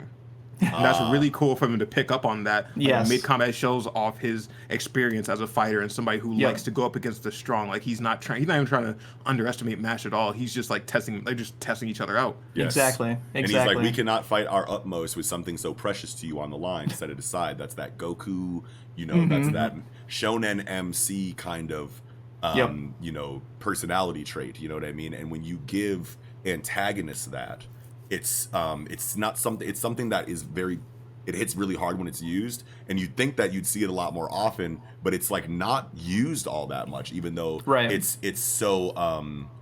so against the powerful grain. when it happens. Like it's so against the grain, you know what I mean? So it's like it almost calls to you, like, we've been doing it this way for so long. When you look through the history of this, you know, of this medium or of this genre inside of the medium, you're like, okay, I would assume as a mangaka, when you're thinking of your story, you're like, okay, you look at the history and you're like, everyone's done these tropes this way for so long, you know what I mean? Like, how can I do it differently? You know what I mean? And I feel like it's still so rare to see an antagonist have this trait. You know what I mean? So it's like, especially an antagonist, for sure. You think something so ingrained into, you know, shonen would have been kind of spun backwards a little bit more often by now. But either way, that's what makes it so great, is that we haven't seen it very often. Right now in this moment, that's what makes it slap so hard. So it's like, I'm very appreciative of it. Margaret as a character is just so cool. Oh yeah, he's really growing on me. He's I love awesome him so much. Like I love his character. I'm really starting to think that he is a triple liner, like, because of his the line on his right eye being the clef. Like it's like that can't just be one whole line. In my opinion, it you is can draw one it line as one line. Yeah, it is one line. In the symbol is one line, but I mean, it does like cross his eye, so it's like it definitely looks like two lines as you look at it on the page. You know what I mean? But it is like one. And the third line can be concealed, right? Or the third line can be... It can definitely be concealed. So I mean, like, he has two very obvious ones on his face. You know what I mean? If we're going to see that third line come out in Margaret, I feel like it makes a lot of sense, because when Rain fought him, he didn't really... Well, now that I kind of like, I'm trying to think of it, maybe he did look at him as if it was like admiration, as something that he didn't have and wanted to fight because it was it seems so obviously a level of power above his. Like, if you don't have a third line and you run into someone who does have a third line, obviously you're going to be like, you're above me in that regard. So that's obviously very exciting to Margaret, to run into someone who at base should be stronger than him because he has that third line, and that would be, oh, I could test my mettle for real against someone like this because there's confirmed strength that I don't have there. You know what I mean? But at the same time, he didn't really confirm anything at all. So like, it could have been a situation like, oh, another third liner, I definitely have to fight you. Even though like I didn't really feel that in that scene, it still could be that. It's vague enough. When you brought up Goku earlier, I feel like this could be another Goku moment where, like, you're Goku, you see someone do like their transformation, and you're like, I could go Super Saiyan 3 here, but I really want to fight you Super Saiyan 1. Yeah. To see where we match up. So as he could be a triple liner, but he feels very confident overall over his whole ability set, right? So he's like, I'm going to fight you as a double liner. Can my double liner beat your triple liner? Like, that, I think, is a question he would want to answer, right? So I think that could be in play here. I do agree that he very well could be a triple liner. That would not surprise me in the slightest. Yeah, and I would love to see that actually. I think I so want much. that. And I'm honestly really excited to see this get animated because like going back to the beginning of the chapter when he was like, all right, let's get started, and just boom, like all I can hear is like hard piano music as soon as he starts powering organs and shit. Yes. Like a whole orchestra of him just like powering up, and then it gave me that like Ryatsu Crush feel where it's just like, I'm feeling sick. That dirty grime, and then it goes right into the choreography too, while that orchestra like type symphony music is still playing in the background. That's gonna slap, dude. Narukus, the voice acting is gonna go so hard too. Oh man, I can totally. I really hope they get Hisoka for Margaret. Ooh. Yeah, that would be such a perfect fit, I think. Yes, really I agree. Yeah. Hell yeah. And so what's up with this? What's up with this last spread, though? Innocent Zero's here, baby. Yo, this is nutty. They're flying on the back of dragons. Yeah, that's so tough. But I'm not gonna lie. Dragons at least. I'm not gonna lie. This whole spread kind of made me mad because I was like, God damn it, I don't want to see another tournament getting interrupted by the villains. Yeah. I like it, but at the same time, like I've been waiting to see Margaret and Mash go at it. I feel like their fight could still finish and they just get there right after. It could be a situation like that because obviously like the way that it kind of feels is that they're going to be fighting and then it's going to get broken up, and Mash and Margaret are going to team up to fight this situation in some capacity or something like that. But it could be a situation where they finish their fight, either Mash or Margaret wins, the other one is out of commission, these guys show up and one of them can't help, and it just adds to the stakes of the overall situation with one of them being off of the table, you know what I mean? So I feel like either way it could work, obviously, you know what I mean? But like, what do we want? I definitely don't want the fight to be interrupted either. I don't want it to be interrupted, but I do think it is going to be interrupted. Yeah, I'm thinking it is, but like I'm still fine with it. And I'm really thinking that this guy who said, my dear Master Burnett, how splendid it's like we're going on a trip, is like either his actual parent or maybe like a sibling of some sort that he never knew he had because he was an orphan. And then, he's a little bit too chummy with Mash in the dialogue. I didn't even think about that. Yeah, I do think it might be a woman, a mother type figure. At least the very, very last panel on page 19. Like that chin is very it feels like a very feminine chin. Like the lips look a little feminine. Bit more lip there. Yeah. Obviously, in manga, anyone can be very appearing either way kind of thing. It could still be a guy. But I love that Snooty, you brought up the whole orphan thing. I was going to bring it up if you didn't. Mash is an orphan. And we don't know the true parents, so this could easily be a segue into, I'm here, son. You know what I mean? Like, hey, how you doing? Come fulfill your destiny. Okay. So I came to pick you up from the foster kids. Have we seen this face in the bottom right of the last spread before on 18? What do you mean? This person's face with the crown of thorns? Zero. No, it's not Zero. That's the organization. God, what was the name? I can't remember. Anyway, Mash fought them. Mash fought him. Okay, yes. They have the carbon magic or whatever. Yep. He had like the dragon radar on his arm or his palm to like see like, oh, that's where it is. And then that's when he like dipped in like, okay. Okay, so I just wanted to confirm that we've seen this guy before, and then he's not one of these cloaked figures though. No. I don't know who that guy in the back is. What the hell is he doing here? The guy in the back kind of looks familiar to me. The face kind of looks familiar to me, but I really couldn't tell you exactly. I could be completely imagining it. But what do you mean by he's not one of the hooded figures? Yeah, the reason why I'm bringing this up is like, why is his face here on this last spread? I didn't even see. He's riding a dragon. He's right. With the crew. Okay. So he's on the third dragon then. Yeah. Okay.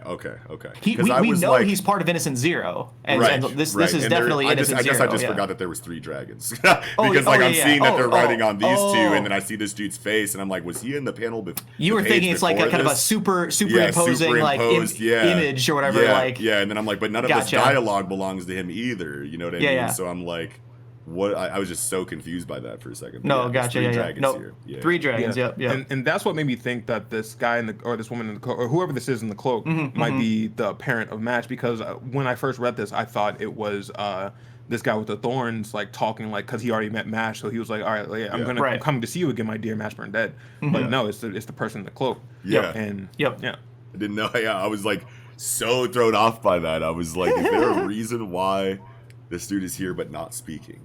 right. Superimposed over this spread is what I thought it was. the details on these dragons. Oh my god, it's so good, man. I want to see It's their so full-bodied, like, I want to Yes. see the whole dragon. Yeah, I It's do super too. cool. Yeah, I love the scale designs. Like, scale designs are like what I like look forward to in like seeing dragons in comic books. Oh, It's yeah, like, sure, how are you sure. gonna do the scales? You know what I mean? And like these. Yeah, because look sometimes like, it's just like giant reptile and Yeah. has like spikes on the back. That's really yeah, good. But yeah, Right. it's like we're used to that, but like the kaiju number 8 wyverns look amazing, Yeah. and then like Yeah, these yeah, yeah, yeah. dragons in here like just look different. You know what I mean? So Right, far, right. So really excited to see these dragons, man. oh yeah, same. Hell yeah. Before we wrap up, there was one more thing I wanted to talk about, Yeah. and that is Finn in this chapter. Mm-hmm. So when Mash does the volleyball receive to stop the Nalcos or whatever, Mm-hmm. and then he gets out of it or whatever, and everyone's like, "What happened?" It was Finn who noticed what he did, right? So like he apparently has the ability to see well enough that he actually saw Mash run backward faster than the spell, and that's how he avoided it, right? Yeah.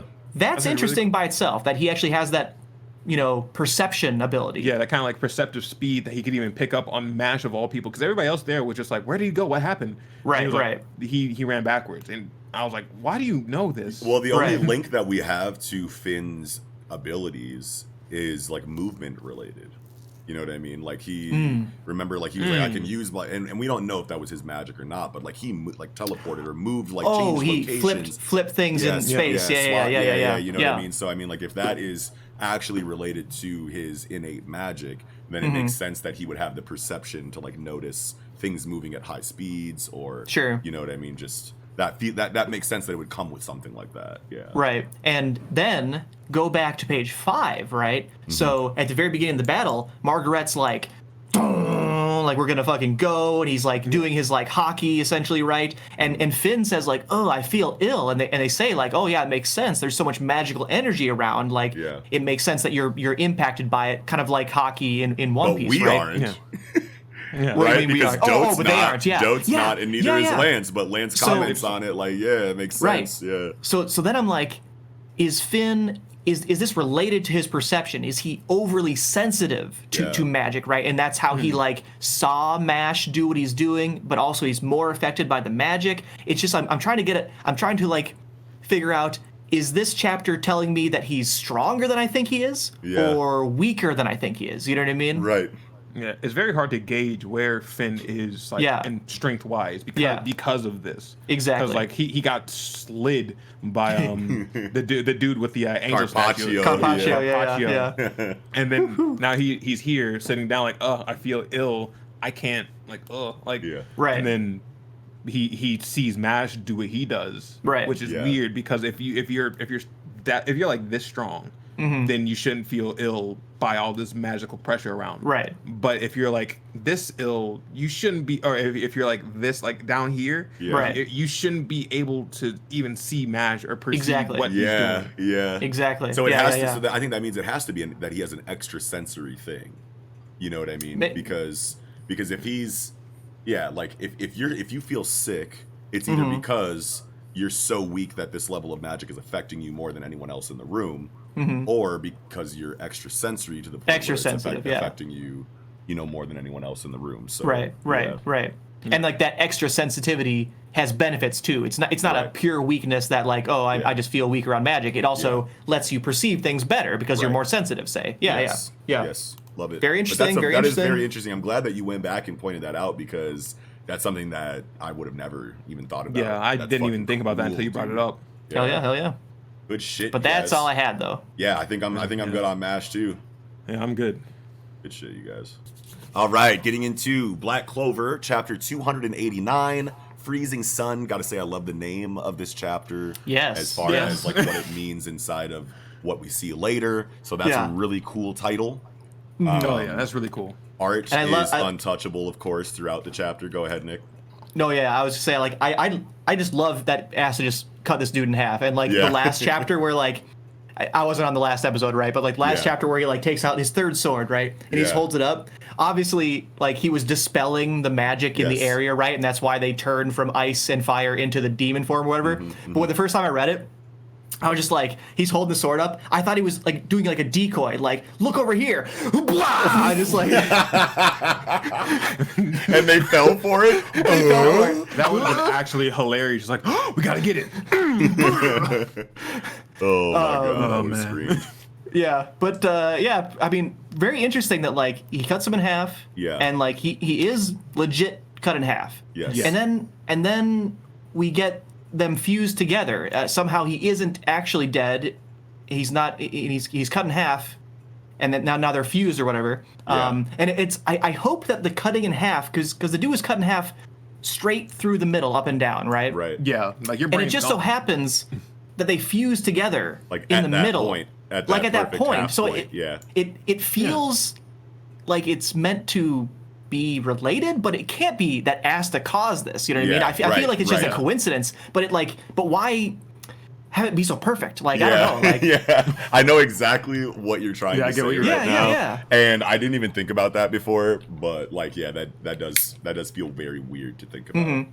But damn, this thing looks crazy. Oh my god, this is probably like all things considered. I think this is top. This is my favorite designs. demon design. Yeah, oh yeah, this is definitely the best demon design. But I'm talking about just like designs like in the whole series. Like I really love the way this fused devil looks. And I'm so mad. It's like we talk about how predictable Black Clover is all the time, and like none of us like talked about these two fucking demons like that are half. You know, one big arm on one side, one big arm on the other side, and we don't like. And they came out together like the fucking like Fire and Ice sisters in Legend of Zelda or whatever, right? Like the Witch sisters. I thought about when they came out, but I was like, nah, Tabata's not gonna do that, and here he is. Here he is. Well, you know, and then I guess kind of like coming off of that, you know what I mean? I talk about how, you know, it was unpredictable, but at the same time, it is kind of run of the mill. The events of this chapter, you know, feel very as far as like the choreography from the fight before and like everything that happened, like just this chapter in a vacuum, it's like you cut the bad guy in half, they fused together, they made a giant spirit bomb, you fucking smacked it back, you made your sword bigger and smacked it back. It's like very Dragon Ball. Not very Dragon Ball, just like not as like creative as I probably would have wanted like the potential conclusion of this fight to be. You know what I mean? But I mean, there are more fights to be had, so it's not like the final fight, so it's not that big a deal. You know what I mean? I definitely will. I definitely will say when the ball came out, I was like, oh, so we're here now. This is where we're at now in Black Clover. Just a giant energy ball. We're just gonna do a spirit bomb, and hey, I'm Frieza. I'm gonna blow up the whole planet. I don't care what you fucking say. It's like, okay, that makes sense. So we're here. Naruto went there, right, with the Biju bombs eventually, right? Like. Some series just get to this point where now we're in attacks that are so big that only the main character can handle them. That's whatever you want to do. That's fine. I was really confused by that huge ball too, because I was like, okay, you got like lava magic and you got like ice magic. Why can you even fuse them together? Did you not hear the chapter title? Freezing Sun? Freezing Sun, bro. It's right. It's in the title. It's in the title. All right. but why does it work? I mean, I don't know. Because it's not fire really, melt the ice. It's not like you want to know what you can talk about it about how it's like not actually these elements. You know what I mean? It's just the mana giving itself the properties of these elements. So but at the same time, I feel like they've talked about how certain magics do cancel others out because of their elemental properties. So maybe that's not something that I can even try to use Let me try and combine these two. Right? Yeah. If you make something cold enough. Really cold, it burns you. You're right. It gives you frostbite, burns you. Yep. So that's I think that. Pretty sure they tried to do some shit like this in Fire Force too. Oh really? Yeah, I'm pretty sure. Didn't they about like freezing time because? Oh, I don't. That's different. He was controlling the expanse of the universe. Another character, he's got like cryokinesis, but he just like. It's something that has to do with like thermo something. I could have sworn there was an explanation in Fire. I think it was Sam from Anime Summit trying to tell me on like either her show or our show, but it was really funny conversation about how like the ice is or the the ice is so cold that it burns, and that can also work on the reverse. That fire is so hot that it freezes, or something like that. Well, that can't happen. But it was something. It was something like that. Don't quote me on that, you guys. Fire Force fans are probably be like, Noxie, what the fuck? But like, that was just what I remember from the conversation. But anyway, something I did really like from this chapter, right? Page 6. Where the people just fuse, the devils just fuse, and they're like, we're fucking the best, you know what I mean? And we're the ultimate. You're the ultimate prey. We can't wait to hear you scream. And it's like, Asta's like, you're probably awesome, but I can't sense magic, so I can't actually tell anything about your power level, right? And it's like, I like that. That was funny. I laughed. I was like, okay. It made me chuckle. It's very Asta's character, but I was like, exactly. Why did you even say this right here? Why didn't you just jump into the job and murder her before she got a chance to? Well, it's because they wanted to lead into the really cool dialogue of then allow us to show you with the giant ball behind them. You know what I mean? Exactly. Yeah, that's literally probably the only reason why he says that there. Even though it is very Asta, and it makes sense that he would say that. Right. Like, I would assume it was just for this panel of the giant freezing sun.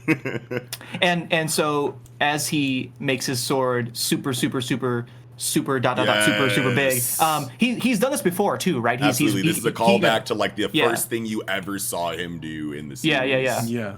He can make his sword bigger and smaller. Now he can make it real big. Well, no, it was just like the like this was his like first strat against Magna. Remember, like he went up against like his first fight after getting Demon Slayer. No, I remember that, and that's on page 11. That's on page 11 in that back that grayed out kind of flashback panel. It is.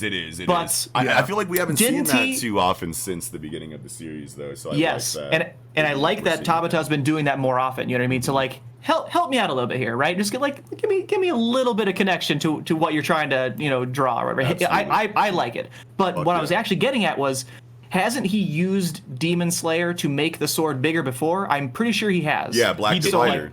He used Black Divider, and he did it earlier, I think, in this arc when he just cut that Yeah, the big devil. But that's after demon. Sorry, the big I demon. think Nick's talking about like before Devil Union.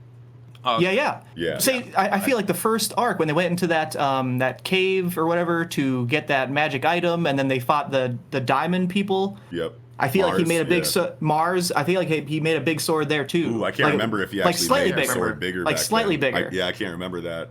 But not this big, but yeah, definitely. I'm pretty sure he's made the sword big before, even before Devil Union too. Yeah, before Devil Union, it was coming. The first time that I remember him actually physically increasing the size of his sword was coming out of the time skip, and then he had Black Divider going into Spade, and then he used that, and then the Devil Union allows a much bigger Black Divider or a completely different thing entirely that increases the size and mass of the sword or whatever. Right. But yeah, I think the first time that I personally remember his sword getting bigger was coming fresh out of the time skip. Sure. And you could be right. I don't fully remember, but he's done this before. So when I saw it, I was like, "Yep, this makes total sense. Yep, he can do this." Yeah. And while he's making the sword bigger, I'm noticing that the things he has behind him, like the little balls of anti-magic, they're feeding into the sword. They are. I'm not really sure what that does, though. I'm not really sure what they're. We were talking about all types of shit. I think we called them the truth-seeking orbs, like when we first saw them. Probably. That's probably like exactly what they are. Yeah. Because it's like what, and then Demon Slayer. Yes. Boom. Baseball. Yes. Hits it right back. I love it. And then it's great that right after we get that kind of like flashback of showing Asta versus Magna in the beginning of the series, and like doing a callback to this technique that he's using right now, and then going right into Magna's return with Zora on that page is just like really cool to go into. Like, just how big are you going to get? Because I remember after he fucking beat Magna the first time and he fucking like slapped his shit back at him, Magna probably said some shit like, "Damn, bro, I don't remember what it was," but it's just like cool that there's that. My question is, what the hell are either of you going to do here? That was my exact question. They can't do jack, right? Like, there's no way they could be relevant in this battle. Well, we know that if Zora's here, he probably laid a gang of traps off camera, that he's probably going to activate now that he's Magna. here. What the hell are you going to do? Because Leopold's here, has mastered runes, and he has ultimate magic now. I know Tabata's got something very special for Magna that does not make him feel redundant with Leopold here, and this is going to be where I give Tabata the benefit of the doubt. All I'm gonna say is that these guys better not be able to even touch this combined devil, because if Noct can't do it, no one else but Asta can. You know what I mean? There's no way that these two can have any relevance in this battle. In this particular battle, there's other demons, there's other devils. So like they that's have fine. an amazing plan with synergy, and it leads into them linking with Asta in some kind of way. You know, so that Asta like gets the damage that's necessary, but it's only possible through, you know, Magna and Zora's planning and combination of their magics to lead into a final strike from Asta. I could see it being something like that, but I don't think that they'll just start boxing this thing.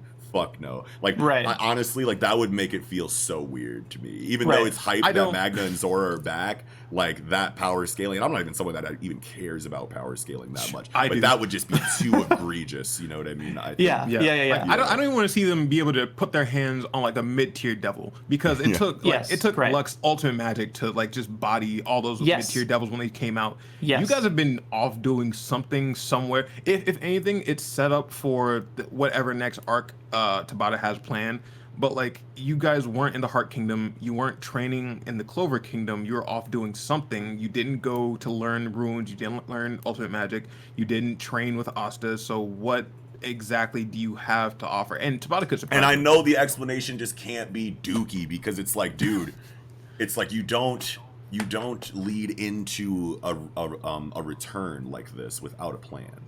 Without something that's really going to make sense. Like, Tabata knows his fucking story, dude. You know what I mean? Like, he could fumble, but like, I feel like that's such low probability even for Tabata inside of Magna and Zora specifically, because you could tell he's really been cooking on something with these characters. You know what I mean? It's got to be a good idea. I have to give him the benefit of the doubt here, at least for these two. I want to. It's just Like, I like Black Clover. I feel like whenever I try and criticize Black Clover, people think I hate it. But no, I really like it, and that's why I get so mad. There's so much that could be done, and it's not being done. When you feel like potential is being wasted, if you didn't care about it, why would you even comment? You know what I mean? Exactly. But that's really what we're talking about. We like when we harp on Black Clover, when we bring up criticisms, it's not because we're looking for criticisms or we just want to be people that make fun of Black Clover because it's funny. It's because it feels like there's a hole, you know, in the series for us, personally. You know what I mean? That we feel like could easily have been filled by Tabata in a couple of different ways. I feel like we think of a lot of really cool things that could happen in Black Clover, and when you have a story like One Piece, or you have a story like Jujutsu Kaisen, where the predictability is very low, but it gives you a lot to think about, then you think of these really cool ideas because the lore gives you so much awesome shit to theorize, and then you're wrong, and the mangaka does something better. Whereas with Black Clover, I feel like I think of a lot of really cool things that could happen, and then what actually ends up happening feels very, you know, it doesn't hit like doesn't hit like when I'm wrong in Jujutsu Kaisen or One Piece or My Hero Academia or literally anything else we review. It feels a lot more standard. It feels a lot more well, I didn't guess that, but like, sure, you know what I mean? It's not like my god, holy shit, ever, you know what I mean? And it's like, what would it if I reread the series 3 times and had a better understanding of it? Maybe, but it just doesn't feel like that to me, so I don't do it. You know? Like it has nothing to do with like, well, this isn't going the way I want it to go. It's just that like, this could have been done better, but instead it got done in the most standard possible way. But hey, you know what I'm saying? Good chapter. I mean, we still got a lot more to see in this arc. I mean, like, as climactic and hectic as things are right now, this is not the final fight. We know that this is probably going to go for a while. You know what I mean? Sure. Like, I don't know. I mean, it could go for a while, or there's also the stipulation that Asta's on a timer, so it could be ramping up really quick towards that final fight. I don't know, but there's just still so much more to be done here. So if there's some standard ass shit in between, you know, with an antagonist that we just met a couple chapters ago that doesn't really mean anything besides being a strong obstacle, then deal with it in a standard ass way and get to the good shit, but don't fumble the final shit, you know what I mean? And when we have so many criticisms about the things that are leading up to the final shit, it makes it hard for us to be excited about the final fight, you know what I mean? But I do still have hope that all of the coolest things that Tabata has for this entire Spade situation are still in his back pocket. You know what I mean? So right. Yeah. So I have faith in that regard. I think the only thing that I have left to say about Black Clover is, or at least ask, is if this Devil Union, ceases, like when it ceases after the 5 minutes, can he still use his like little half form with like the half wing and then just keep pulling until he gets his Devil Union back? Oh, or? sure. Yes, Can he still fight at like maximum power as far as what maximum power was before Devil Union after the Devil Union is done? That's I would. Well, okay. I could say yes in the sense that he was always able to do that. So obviously, like the Devil Union level is what has the timer. So then anything less than that wouldn't have a timer. Right. But on the flip side, you could say that like the Devil Union and the lower than Devil Union, say the old school like half devil, one wing, one horn kind of thing, right? Yeah. That also used Liba. You know what I mean? So like that also. So if Liba is tired from the Devil Union, he also couldn't do the lower level one, which also requires Liba, right? So either way, kind of like the Kurama Naruto situation, like the war when he was like, okay, you need to wait a little bit while I charge up this energy. Yeah. Sure. Exactly. So you can't do anything me related. Yeah. Yes. Yes. And then, I can see that. So does that mean that he doesn't have any anti-magic at all, and he just swings these giant hunks of iron around with his physical strength alone? Or I would assume that he would still have at least base level anti-magic inside of Demon Slayer, because I'm pretty sure Demon Slayer is comprised entirely of anti-magic. So if Liba is so exhausted to the point where Asta can't fight anymore, then I doubt he'll be able to use any of his swords, because they're all anti-magic related at this point. But it could be a situation to where those things are just don't take from Liba, and they're just naturally that way at base without having to pull anything from him. So then yes, once the Devil Union is over, you have full physical strength Asta with the anti-magic that is his weapon and nothing extra. Right. Yeah, because then you get in the same kind of like fork in the road, right? Where like going down on another level where before he ever went the half devil form, he still had anti-magic, sword magic, whatever. Yeah. So like, does he retain that because he had it before he even knew of the devil Liba, or did Liba do the entire thing all the way top to bottom? So then Liba's tired and even the swords don't work. You know what I mean? Like it's hard to say. I would imagine he wouldn't be completely useless. But he does have the arm, and that made Yami's sword go into that whole anti-magic kind of form. So maybe he even still has a little bit of anti-magic. I can't see his arm just up and what's disappearing. Up with the arm? What is up with the arm? What is up with the arm? That's a great question. Is that ever gonna be like negative in a way other than your arm is just ugly? Because so far there's been no negative consequences, right? Yeah. It was just like, no. There has been one detriment. He didn't have that arm when he was fighting Lieb. Fine. Is there any other, detriment? Yeah, because when Lieb was saying that, like, you're not going to be able to. Yeah, when Lieb said, like, you're not going to be able to use your arm, I was assuming, like, he's actually going to take control of the arm. At some point, he's going to choke himself, like Geto did in Shibuya, but, like, that hasn't happened, so. Right. Yeah, I don't know what it is besides him not having the arm versus Liba and it just being a demon arm. It's still fully functional. You can still wipe your ass and eat food. You know what I mean? Your arm's just ugly. Like, that's the sacrifice. I mean, I don't think you can wipe your ass with that arm. That it has really long claws. Well, it depends on the ply, I guess, at that point. Oh my god! All right, that's all I had for this. Yeah, chapter. I'm good on Black Clover, you guys. Good combo. All right, getting into My Hero Academia, chapter 308, Full Power. This was everything chapter. I wanted it to be. From last week, talking about it, I was like, I hope it's exactly this. And yes. I'm very, very, very happy here. But I wasn't ready for like this Deku's personality. Yeah, it's like a complete switch. I was ready for it to be a sweep, the way that we're seeing. I was ready for it to be him using multiple quirks and just showing the proficiency that he's, obtaining, and just it being kind of like a test run. Like, all right, let's see what I can do now coming out of this time skip. You know what I mean? Like, or let's see what I can do now coming out of this vestige space, rather. Right. You know what I mean? But I wasn't. I thought he would still be Deku about it. But no, this is a whole different man, fam. This is a new level of confidence that I have not seen in Deku. I feel like this is Deku, like say All Might told Deku, hey, take that notebook, rip it in half right now, just rip it in half, right? Yeah, He'd be yeah. like, okay, and he just rips it in half, right? Yeah. So like, because he idolizes All Might so much, and he respects the previous inheritors so much that I think that time in the vestige space actually very much impacted him. You know what I mean? Like he is still Deku because he is trying to, towards the end of this chapter, right? He is trying to talk to Muscular and try and get into his head a little bit, right? Right. Yeah. But he has grown tremendously, and he doesn't have any illusions that he's going to actually change his mind. So he's like, well, I guess we're where we thought we were going to be. I guess it's a fight. Okay, fine. But I tried. For the record, I tried. You know, I'm still Deku. I tried, but I'm going to beat the shit out of you now. Yes. And just how calm and collected he is throughout the chapter as he's having his internal monologues, as he's talking to the other heroes and the people in the scene. You know what I mean? Like he sounds very, obviously I think he's trying to conceal. Wait, no. He's not trying to conceal who he is. They know who he is. But like he's almost kind of like talking in like his superhero voice.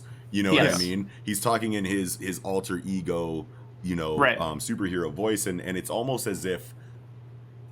And I know this isn't happening, but just the difference that I'm feeling, it's almost as if All Might has has a thing in his ear, and All Might is telling him what to say. You know what I mean? Because it feels like very much so like he is now starting to feel like Deku / All Might, you know what I mean? Right. In the way that, he's being very pro-hero in the way he's going about everything he's doing in this chapter. Right. It's not like he's just freaking out and like screaming anymore. He's actually considering everything that's going around. He's actually like, helping. And we need to do this. We need to do that. Don't worry, I'm boom, here. boom, boom, I got boom, this. Boom, boom, boom. You know what I mean? It's very professional. Right. In that regard, how I think Deku is behaving here is this is his coming out party. You know what I mean? This is him. I am the guy. I am the number one hero. I have inherited All Might's will, his power, his will, his everything. I'm the guy now. I'm gonna act like it now. You know what I mean? He has no qualms about hiding how badass he is. He's embracing everything about One for All. So and that I think as y'all were saying exactly. Right. And I love how he's trying to kind of attribute this kind of situation to Gentle, where in the vestige space, he was talking about how he couldn't get through to Shigaraki. There wasn't enough time to get through to Kisaki to find out what made them tick so that I could relate to them on the level that I did with Gentle. And he said, maybe if I spent a little bit more time trying to work the psychology end of things, I could have understood them a little bit more. So naturally, he's trying to have a conversation with Muscular here, looking for that pathos. And Muscular is just like, buddy, I know what you're trying to do here. I'm just a piece of shit, man. That's it. So square up. So square up or get the fuck out of here, man. You know what I mean? And Deku, and that doesn't hurt Deku. This is obviously something that he wants to make up for in his shortcomings inside of Kisaki and Tomura, but he's mature enough to where once he realizes he's not going to get that out of him, he's all right then, boom, it's back to business. It's not, he doesn't dwell on it. He doesn't go, oh, I'm failing again or anything like that. Like, I'm not getting through to a villain the way that I said I wanted to in the vestige space. It's like, you have to cut your losses when it makes sense. You know what I mean? Still try to do everything you want to do, but just be mature enough to know when it's time to pull the plug and go back to being all business. Yeah, I love that. At this point, he knows he can't save everybody, but he's gonna save who he can. And like he dialed all of his hero ideals back to like utilitarianism. Yes. Save who you can, save however many outweigh like the few. Yeah. And I can't save this guy. Also, really weird that Muscular just decided to pick up a rock and turn it into an eye.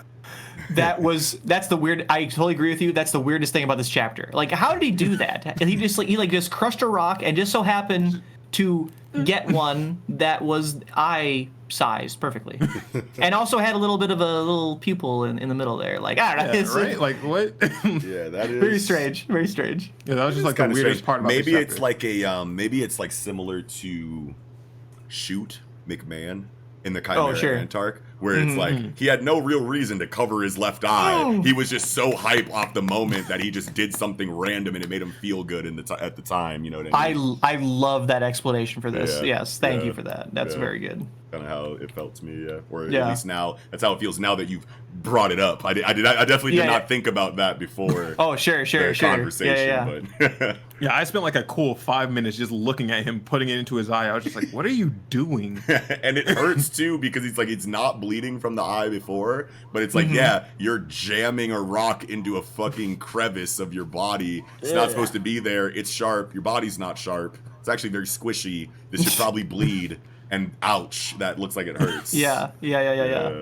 But this page 4, when he like jumps into the building, and then on page 4 like rips the top off. I'm thinking like the Hulk. You know what I mean? Like, my this is very God. Hulk. This is very clear to me and obviously us that is what this is trying to do right now. It's trying to feel like any Hulk scene you've ever seen in anything. Yeah. So that panel slaps. Yes. Slaps. Beautiful. So good. And then we get to see, the seventh inheritor, like what his quirk was, which we never knew. Smoke screen. Oh yeah. Yeah, the sixth. Smoke screen. Sixth. That was. Is it sixth? Yeah. Yeah, seventh is float. Yeah, seventh is float. But smoke screen makes so much sense as so sick. Like once you start putting it together, that like he's going to have all of the best quirks, to make a literal Renaissance man Swiss Army knife of a hero. And you think, okay, what does he need based on the history of comic book storytelling? What does he need based on what makes sense in the world? And now it's like we've got pretty much all of them now. But when Black Whip came out, you're like, okay, there's his Spider-Man power.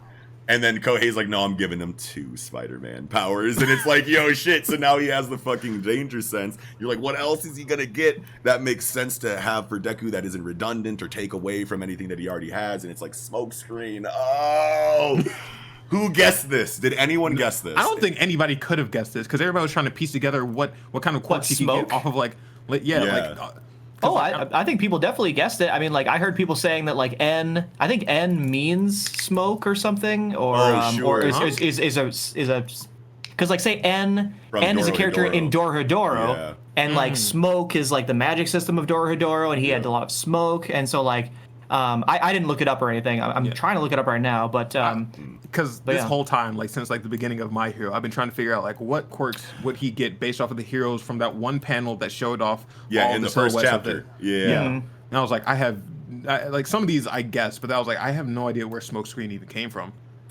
Right. Well, you could say that actually one of those silhouettes in that chapter where it shows like Superman, Wolverine, Spider-Man, you could say one of them is Moon Knight because he has a fucking like moon, like a half crest moon on his forehead. Yeah. That motherfucker uses smoke pellets. Pow, you know what I mean? Okay. So it could be something. Yo, I love that. There it is.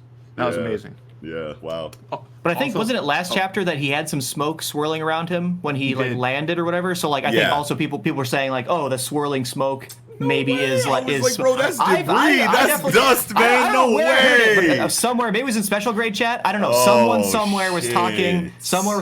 I don't read Twitter, so it must have been special grade chat. So like, but someone was talking smokes. Wow, for sure. That's awesome. Good shit. Yeah. And I'm sure like someone like Aniki probably. Put it together, you know what I mean? And other areas of My Hero Academia, YouTube probably got it. But like, wow. And I love the panel with Deku where with the 6 talking to him like, hey, you gotta relax a little bit.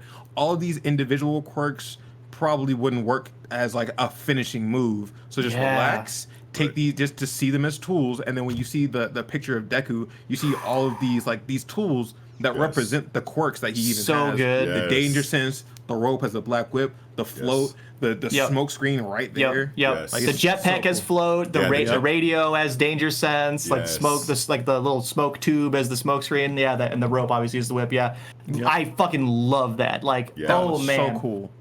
Beautiful metaphor. Going back to like the first time where he does Black Whip, and I remember a lot of people, me included, I was like so disappointed. I'm like, oh my god, this is so cringe. I can't believe he's getting more powers. This panel makes up for everything. Oh yeah. Like this is like yes, this is exactly what I wanted to see. Like after not that, OP, you know what I mean? Not OP powers. Yes. Just things you can use individually as like tools to help you with your stupid ass super strength. Right. Individually, these are literally like if someone had these and didn't have One for All, they would be support heroes. They would literally only be there to help out people with stronger, higher DPS quirks. You know what I mean? So when you put it like that, yes, it makes everything feel incredible because it's like, these things are kind of mid on their own, but together they're greater than the sum of their parts. So it's like that, and it's just like that teamwork factor is like kind of one of the major themes of My Hero Academia anyway. It's like all about matchups and being with who complements you and who can make up for your shortcomings and things like that, and how you can get to the goal. So if you're going to have that be a central theme of like how heroes work together to beat the very overpowered solo villains that they have, then it makes sense that it would be like, these are like teammates essentially to you. You know what I mean? So this is how you make the number one hero, the ultimate team. Yes. A one-person team. Oh, yes. So is it not wild that he's talking to the sixth here, like in the really battle? Wild. Yeah, that is sick. I love how that's a thing now. Yeah. Right? So do you think he can do that because he's actively using smokescreen, or can he do this with any of the inheritors now at any time? I'm thinking he might be able to do it with any of the inheritors since he got kind of mastered that vestige space kind of that feel. Sure. And so like now after he's done all that, since he's had a long conversation and he's healed up now, maybe he spent enough time in there to be like to just consciously activate the vestige space to communicate with the other vestiges. Yeah. Love it. I'm here for it, man. Very like cool. if we're moving, especially if we're moving towards the end of the series, or at least the end of this part, it makes sense that like Deku would start to feel, more fully realized. And I love Kohei's decision to make Deku's progress almost painfully gradual for the first like 200 chapters of this story. I don't think he stopped breaking his bones whenever he did anything until like chapter 80. You know what I mean? Like that's really slow, and that's really good future or like foresight, because it's like if you're going to give your main character all of the quirks, then like that's going to make people feel weird no matter when it happens, no matter how late in your story you put it. But then if you know that, then set it up to where retrospectively it feels good when you look back at the beginning of the series and see how long it took Deku to get from point A to B, from B to C, from C to D. By the time he's at E, now you're giving him a fuck ton of quirks, and it's like, well, he fucking sucked for 150 chapters, so like this is fine. And it's not really out of nowhere. Once the new quirks started being introduced, those were introduced gradually, and he sucked with Black Whip for a long time. You know what I mean? And he didn't even get Float until just recently, and that's not even a cool quirk like it's fucking saying in this, you know what I mean? So Kohei has the self-awareness to know what's cringy about this idea and supplement that with amazing planning and execution, you know what I mean? So you just have to take your hat off to him that he made this concept that was so controversial and when we first got it in the joint training arc, and made it make so much sense, you know what I mean? Yes. 100%. And his paneling snap, because the lightning bolt? Yes. Ooh, yes. Shit. I was just about to say, what is lightning bolt panel, dog? On bottom of page 9. Yeah. Son. So cool. Like, cause I was like, what? Like, cause I didn't notice that until like until my reread, and I was like, holy shit, that's a lightning bolt. That's supposed to be dangerous. Let's go. Oh, it's so subtle and it's so good. It's just like negative space. There's no outline. Yes. Yeah, and I thought for a second I was just like, oh, this is a weird way to panel your. And then I was like, oh no, this is a lightning bolt. This is danger sense. Yeah, that's so good. And then you get like Muscular just reaching out of the smoke. Also, a lot of smoke. This man's gonna get cancer. Dude, I just have to real quick before we continue. Like, I have to shout out again the fucking paneling. Using danger sense as panel transition in combat is one of the most brilliant things that I've ever seen. Like that's so fucking cool, man. And it makes so much sense. Genius. Whenever it feels perfect like that, like it's such a good feeling, bro. Like that is the way it was supposed to be done. Right. You know that was a real genius move. Yeah. So Nox, like, do you recall this type of paneling, this danger sense ever in like say Spider-Man or something? No. If you go back and reread Spider-Man and see this, you gotta definitely tweet that shit. I'm sure you will. But like, but this, I totally believe that this could be a unique, ad from Kohei. You know what I mean? Like this really is such a manga thing to do. You know what I mean? Yes, it is so manga. You know what I mean? And obviously, Western comic books outdate manga by a great deal, almost. Right. You know what I mean? Right. But at the same time, it's like manga takes those established things and reinvents it all the time. You know what I mean? So it's like it's not outside of the realm of possibility that even though there's 100 years of Western comic book publication history versus Japan's 60 years or however long it is, like that you could see new things inside of this area of storytelling. Inside of superhero storytelling, you could see new things from Japan in regard to that. Right. Wow, though. Then leading into this double spread. Yeah, dude. Okay, so I love how he so what does he do? He says, when does his tendon start ripping? After he body slams him, right? So he notices the tendons ripping when he jumped. This is like page 3 and 4, right? Like, so Muscular jumps at him, but he jumps low. He jumps to the lower part of the building. And when you're reading it the first time, you're like, okay, he did that intentionally because he's going to rip the top of the building off, right? You think that's why he's doing it. But later in the chapter, Midoriya comments that like Muscular isn't a strategic fighter. He's a right up in your face, meathead. brainless fighter, meathead. So that jumping into the middle of the building must have been a mistake, because the muscle fibers are breaking down. So he's looking down at him when he hit the building. Yeah. So that's when he realized that the muscle fibers were tearing when they were running out of energy. And then later he says it, later in the chapter or whatever. But why do they start so it's just because he's been fighting for so long that they're like really crazily flaying and flying that around. And Yo. Because of Shindo. And Shindo Yo. Oh, yeah. That's right. That's what I was looking for. That's right. He shook him up. Yes. He vibrated him, and now his shit is unstable. Absolutely. Yes. Okay. Yep. Yes. So and before we get to the last page, beautiful panel. Yeah. I wanted to point out a panel that I think may be meta storytelling, but this may be just how I interpreted it. Page 15, bottom right panel. So Muscular is saying, "You turned out real boring, kid." You know what I mean? Yeah. So how I feel like this is what this is saying is this is Muscular here, and part of this is because his name is Muscular, right? Muscular. I feel like this dude is embodying the meathead type of reader who is upset that Deku is so soft and he's so doing strategy and he's not just doing fight and the manga generally is dramatic emotional writing. It's not just straight battle, right? And Muscular's like, you turned out really boring, and Deku's like, bitch, get out of here. You know what I mean?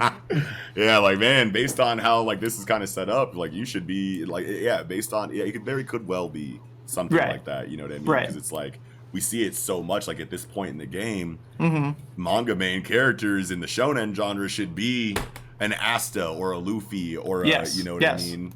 But Deku is still Deku, and that is boring to a lot of people. I kind of figured he was always going to be this strategic fighter since the beginning, since he's always writing down notes on heroes and analyzing and how he would use their quirks and stuff. Like, he was never going to be the meathead who was going to just go in, punch everybody, and be done with the day. Like exactly. That's not who he is. Hell yeah! And then going into this last spread, bro, I love this, and I feel like it might be a callback to the first Phantom Menace panel that we got from Mirio. When he one shot all of Class 1A, and he's just at the end of the panel like, yeah, I feel like it might be something like that. And he's even saying, "This is my full power." Oh my god! Like, I hope he says like that in the anime. This panel is immense. It's gorgeous. I can't say enough about it. You know what I mean? It looks so good. It's so not beautiful. Even a whole spread. Like it's shared. I know. It's shared with other shit. But look at the perspective. Look at the fucking the angle of everything. The movement, illustration, the fucking lighting, the shading. Everything. Like the crispness of Deku's face. That's like the focal point. Yeah, and this splashy like water illustration by his knees Yeah. at the bottom, you know what I mean? Yeah. Like that shit. Yeah. With So the stark cool. whites is fire, and yes, it does focus on his face. You have like the blurry fist in the foreground, but then you just have the perfectly crisp, high detail like face with full cowling, effect on it. You know what I mean? Like it's so good. Dude. The stark white lightning bolts, bro. The straight line, energy beam from Muscular. Oh god, so dynamic. And he's really running through him too, because he ran so hard, all the water spread. Yes. Like there's still water there, but you see under that river, like you can see like the panels. You see the ground. Yeah, you can see the ground under the river. Yeah. Fire. Moses. Fire. Ooh, let's go. The fucking Beyblade scene. The Beyblade. Oh my god! I was literally thinking in my head. Yeah, the Beyblade. You were saying Beyblade. If you go to YouTube and you type in like Beyblade Moses or something like that, there's like you'll see what we're talking about. Yeah, there's a clip from like the original Beyblade anime where it talks about like the origin of bays. And it like shows Moses parting the Red Sea, and then like a fucking like cardboard cutout Beyblade, like, and it's not even like animated professionally, it's like tweened. It's literally just like moved across the fucking screen, and it's like so low budget, so low quality, and it's like, how did you get this approved at all? But yes, very funny. Was there anything I don't know, was there anything else that we needed to talk about inside of My Hero? How is he keeping his like mask on? Because I noticed like at the beginning and here at the end, the back of the mask is like it's off. Like there's nothing to really keep it on his head. Got some Jotaro action here, where it's like his helm goes into his hair. You know, it's one being. Yeah, or it's like I do know that from JoJo, but it could also just be where it's just momentum. He's always moving forward. So it's always, against his face, you know what I mean? And then at the very end, it flies off. So I mean, because it went too fast. It kind of pays attention to the physics of it a little bit. But I think that, my excuse is just that he's always been rushing forward, and it's just and if you look at against his face, if you look at the bottom right panel of 16, where he says, "I guess someone's been honing in those vibrations or whatever," it is sliding off of his head as he's saying that. Yeah, I think. I mean, you can see his eye. Yeah, or whatever, for sure. so It's definitely sliding off because it's like almost entirely off by the time he finishes the strike. So. Why do I so to answer your question, it is not staying on his head. Yeah. Why do I feel like his eyes are drawn different now? Like maybe it's just like he's not that same bright-eyed, bushy-tailed kid anymore. But like, it's giving me that feeling that he matured. Also, I feel like it's the mask. I mean, but the mask, but he didn't have the All Might eyes before in the mask. I don't think, right? So like, but even that outside of the saying. mask, even with the mask off and it's just Deku's face, his eyes are still different because at some point in time, Kohei decided to stop drawing Deku with a black pupil, and now he has a solid white pupil.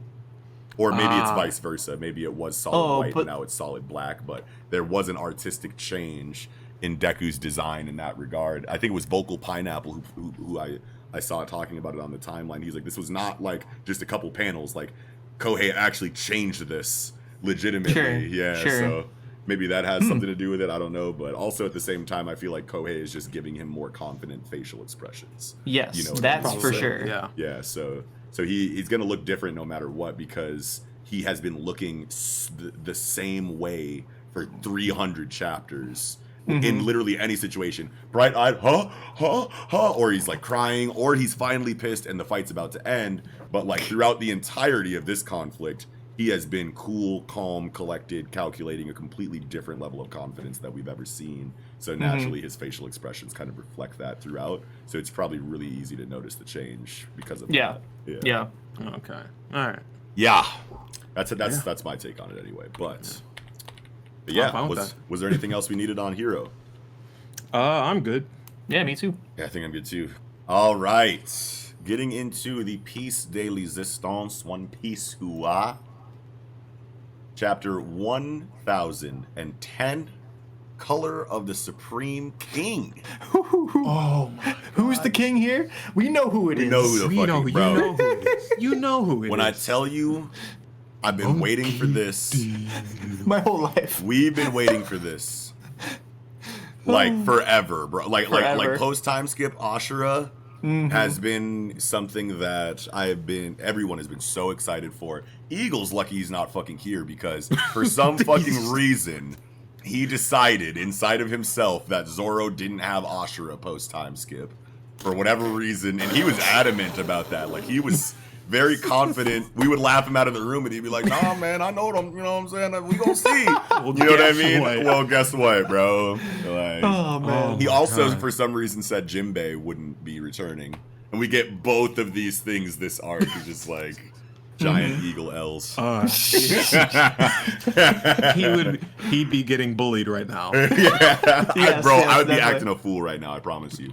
But we don't need to dwell on it too much. It's here. And it's fucking amazing. But before we get into that, of course, we need to talk about how amazing the rest of the chapter is. Yes. Leading up to Including it. this cover, putting on eye drops. Love it. It's just cute. It's just a great little I time. miss pudding. Yeah. I really do. I do miss Like, pudding. Like I was really upset when she erased her memory from Sanji. Mm-hmm. 'Cause I was like, damn, you really Yeah. would have made a good one. Yeah. I feel like Oda's always going to just tease things like that though, and never let them. You know, like it's romantic stuff. It's like One Piece is about a different kind of romance. You know what I mean? Yeah. So Yep. I feel like Oda's Romance stay Dawn. true to that. Yeah. But Oh my Big god, this Mom chapter. flying off of Onigashima, and Zoro's still just slicing up Prometheus. This panel though of him in cubes is just hilarious to me. I love he's like trying to talk like, "Mama, I'm coming to see you. I'm coming. Son of a. Stop it." Yes. Yeah, this was really smart on Kid and Law's part where they just locked. Why can't I remember the name of the cloud? Zeus.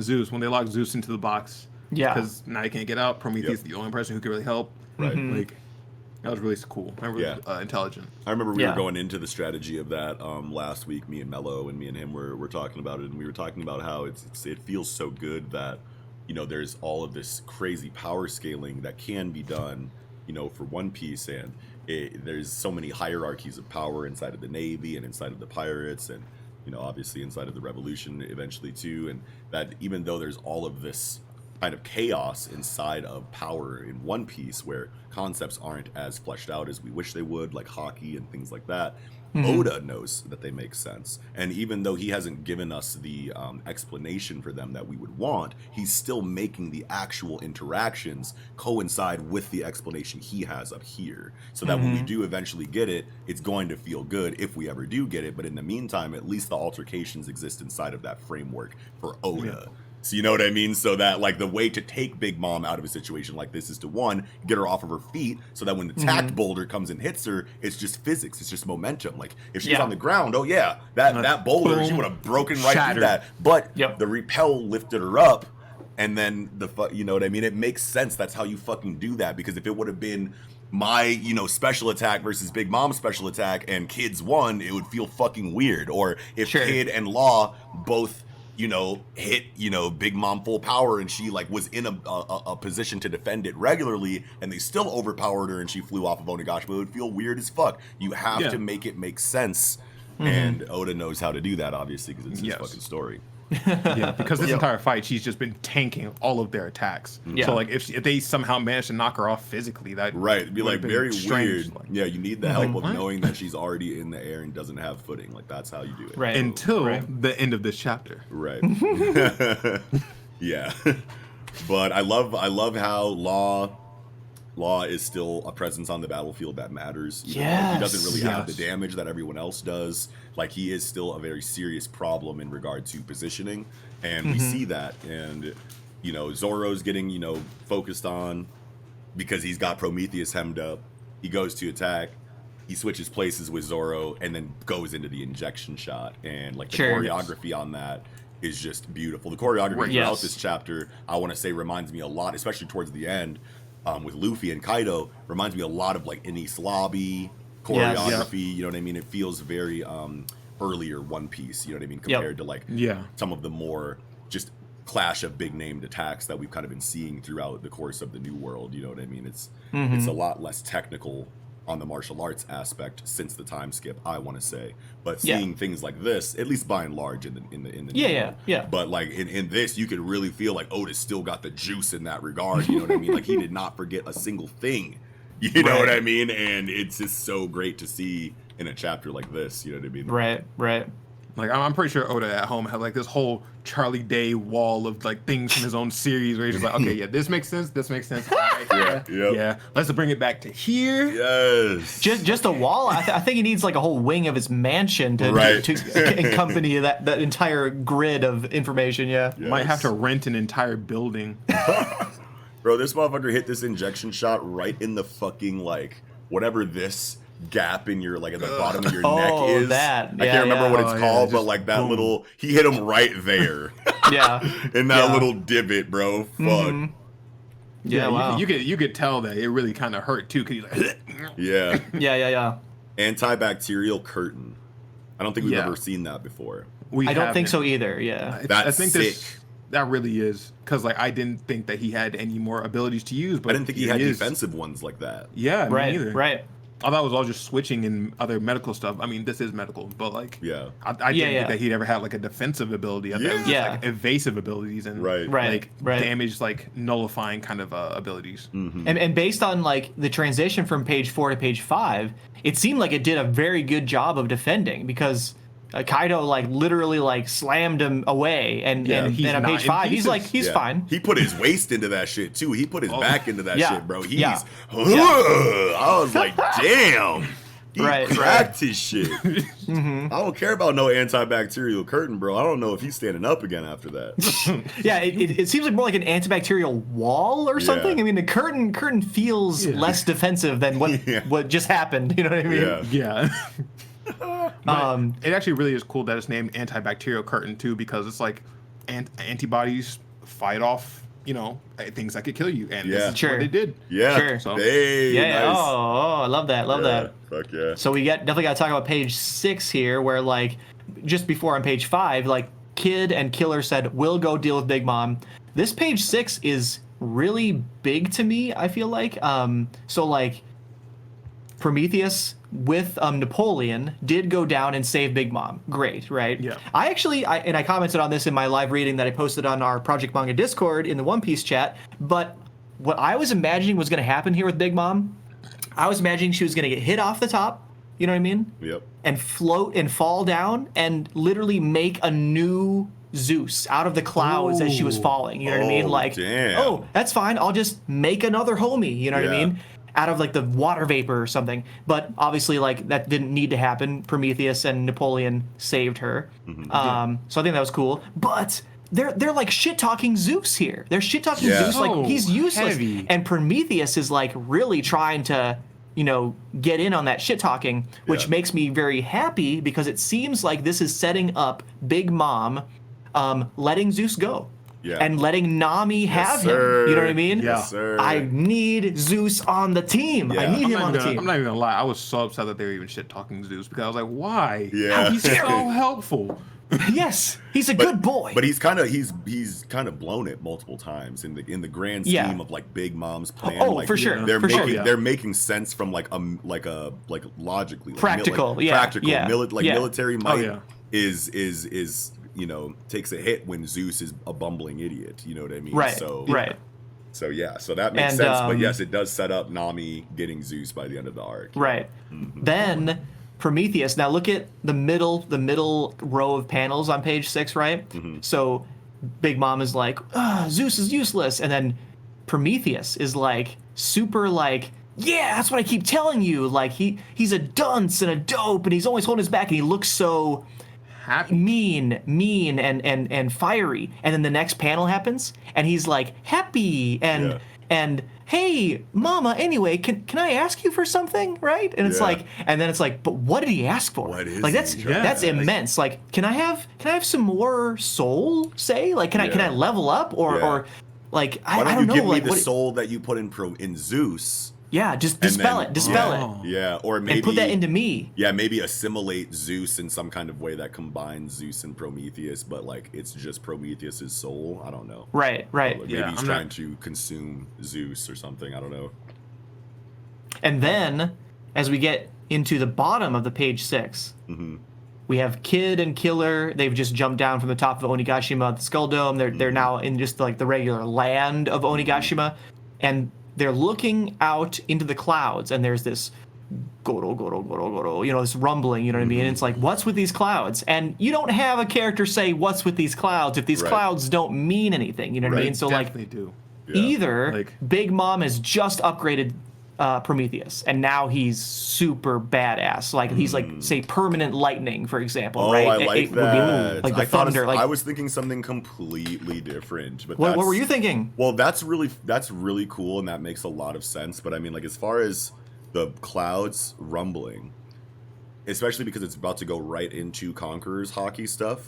You have the situation where it's thought inside of the One Piece community that high levels of Conqueror's hockey application can control or affect the weather to some degree. You have the example of Roger versus Shiki in the battle of whatever that shit was called that I can't remember. The Rocky, not the Rocky Port incident, because I'm pretty sure that's law. But it was like one of those named things that we haven't really seen too much on. But like Shiki had Roger dead to rights, and then the storm came in and shifted that tide. Then you also have an example of when Mihawk went to go talk to Shanks about Luffy's new bounty, and he wants to tell him like, yo, Luffy's got 100 million now. And when he pulls up to that fucking island, it's covered in a huge thunderstorm. And then he walks up to Shanks, and Shanks is like brooding under a tree, and then Mihawk is like, hey bro, Luffy's got 100 million bounty now. And Shanks is like, word, hold on, we turn it up. And then the clouds go away, and then they start drinking. So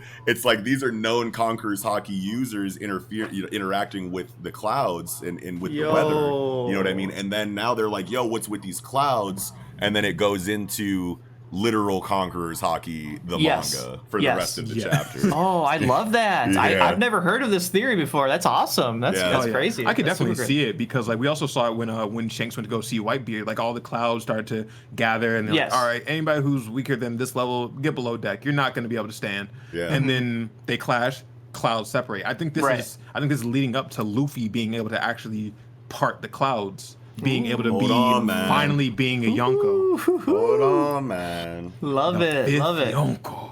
I'm so happy that we're going into Kyutoryu. Yo. Ashura. I don't even know like what, I can't remember the actual like Japanese like name, but like his Ashura like named techniques are always so sick. Ichibugin, Makyusen. I don't know what the Japanese one for I think I saw, because Snooty I think sent me the raw for this panel, I think. Oh, okay. And then like there was some kanji on it, and then the kanji had the hiragana. The furigana. The furigana. So then I'd take the furigana and I throw it into fucking like Google Translate, and like it's just like this amazing fucking like name and shit. Oh, and, like, so sick. Yeah, and I was just like, dude, I can't wait to hear Zoro's voice actor say this attack. That's gonna hit so hard. Dead man's game, yo. It had a way better like direct translation name in fucking Google Translate, and in the scan actually had a better name too. I can't remember what it was, but it's obviously essentially the same thing, but it's just this Viz version rarely hits as hard as the scans when it comes to things like this. But either way, yeah, go ahead, Shooty. And I love the dialogue that Zoro says before he hits Kaido with it, because it just reinforces, I'm the first mate. He's my captain. I'm a ride or die. You want to kill my captain, you're going to have to go through me. Yes. And then hits him with the strongest move he's got. Yes. Possibly. And in the scan too, in this dialogue, he's like, hey, don't you think you're a little bit too ahead of yourself, bro? I'm still alive, is like kind of like what he says. Yeah, he's like, don't you think you're moving a little bit too quick, bro? Yeah. That's so sick. That's way sicker. I'm pretty sure it was something like that too, now that I'm like looking at it. Yeah. Nice. So raw. But then to me, yes, seeing Ashura here, incredible. Been waiting for it for obviously years. You know what I mean? Years and years and years. Eagle in the mud. An eagle in the mud. Eagle with the big L. But what I was screaming at with this chapter was page 10. Kaido saying, "Don't tell me you can use the color of the Supreme Hawk King too. You can use Zoro confirmed Conqueror's Haki. Fuck you, Sanji stands. No way. No way. Get out." It's finally here. It's And man, here. we've been saying this for so long. You have the Rayleigh parallels. But see, like now, this goes now. When we were talking about Zoro with Conqueror's Haki before on this show, one of the examples that I had been using forever to like kind of that felt really good as confirmation to me was in Fishman Island when Luffy uses Conqueror's Haki to knock out the 50,000 Fishman, and then Zoro was like, "Well, good." He'd have to be able to do at least that, otherwise I would have had to be captain or something like that. Yes, and that made me go, okay, so he has Conqueror's Haki too, and he figured it out during his training with Mihawk, and so he comes back and goes, man, my captain better have this shit too. I know he will, but he better, you know what I mean? Like type shit. That's kind of like what I thought from that moment, but it looks like he's like, I have no idea what you're talking about. So it looks like it just bloomed, I guess maybe recently, or maybe in this moment. Or he just doesn't know what it's called. Oh, sure. Maybe there's He's a had different the same- different term for it that Mihawk uses, but at the same time, it's like Mihawk's in the same echelon. He's in the same atmosphere. Like they would call it the same things. I think. You know what I mean? I think you're right. I think you're right. But would Mihawk tell him about it? I mean, like, does Mihawk have it? Fuck yeah! Hell yeah! You think Mihawk? Not every Shichibukai Big has, name. Not every has, big name in the series has to have. Not but every I mean, Shichibukai has to have it, but that's Mihawk. That It's is Mihawk, like man. that's the rival of Shanks. Basically, he can't not have it. Right. Otherwise, how are? Yeah, I don't know. I'm not saying he definitely doesn't have it. I'm just trying to give you some ways of why Zoro wouldn't know what he's talking about here, right? Yeah. But this is great, man. This is everything. This chapter. Yeah. This chapter, man, and people are saying like Oda's like wanking Zoro and shit. It's like, dude, we're focusing on him. Yes, exactly. Yes. Like we're focusing on him. He's a fucking Zoro fighter. Zoro hasn't had a real fight since post time skip. Like he hasn't had to flex at all. Exactly. This is a Yonko. Like, how do you know this is a wank when you don't even know what his ceiling was? Right. You know what I mean? And at the same time, it's like, bro, like he's literally the fighter of the fucking team, and if you're going to focus on him, it's not going to be the same kind of focus Sanji gets, where it's all about character and humanization and pathos. It's not going to be like that. You know what I mean? It's going to be this. You know what I mean? So like, it's like, are you new? You know what I mean? Like, I have to ask. Like, I say that like all the time when I'm complaining about Twitter. It's like, are you fucking new here, dude? But anyway. Oh man. And I was trying to figure out like what took Kaido so long to react to this dead man's game, and it was like he's finally actually feeling pain. He hasn't been cut in so long. He was just like, ooh, wait a second, ooh, yeah. Oh shit, ouch. Fuck yeah. I love when he says on page 10, like, where Zoro's like complaining, like, damn, I wish I would have at least knocked you over. You know what I mean? He's like, oh, you did enough. This wound will remain with me. You know what I mean? Like, this is the second time he's been injured to this level. The first time being literal fucking Kozuki Oden. You know what I mean? Like, this is a big deal. In the scan, he says, don't worry, like, you did everything you needed to. Like, he's going to leave a scar. You know what I mean? So he actually says the word scar in the scan. And it makes sense because, like, if you look at it at the top of page 11, top right panel, you could see that his original scar now extends into the new Zoro scar and just makes it bigger. It's like all a part of each other now. It's not separate. It's all like one big wound now. And it's like, if that's the extent of the Odin link, and that's all like Zoro, like I feel great about that. You know, I'm fine with that. So because this wasn't. Like, Zoro doesn't need to kill Kaido or defeat Kaido. He's, like, not even a fucking swordsman, you know what I mean? Like, sure, it makes sense in, like, a couple areas of the lore so far, but it's not, it doesn't have to be a perfect one-for-one, you know what I mean? Like, he did everything Odin did, so that's fucking enough. He is literally, like, the second or maybe third person to ever wound Kaido, period. Yes. That's huge. In like a long-lasting way, like Kaido jumped down from Skypiea and was straight. This man is in his fused form, not his fused form, but his hybrid form. And he's still wounded. Yeah, like that's a huge deal. That's Huge enormous. deal. Huge Now, deal. now, here's a question: do you think, and this might actually already be answered in the lore, but do you think that Zoans have the most, because they're known for their durability, they're known for their physical stats? Do you think that they have the most physical stats when they're in full animal form or in hybrid? Because Hybrid. If you think about it, the hybrid is their original form plus their animal form. But if the Zoan thing, if what what is your original form giving you as far as stats?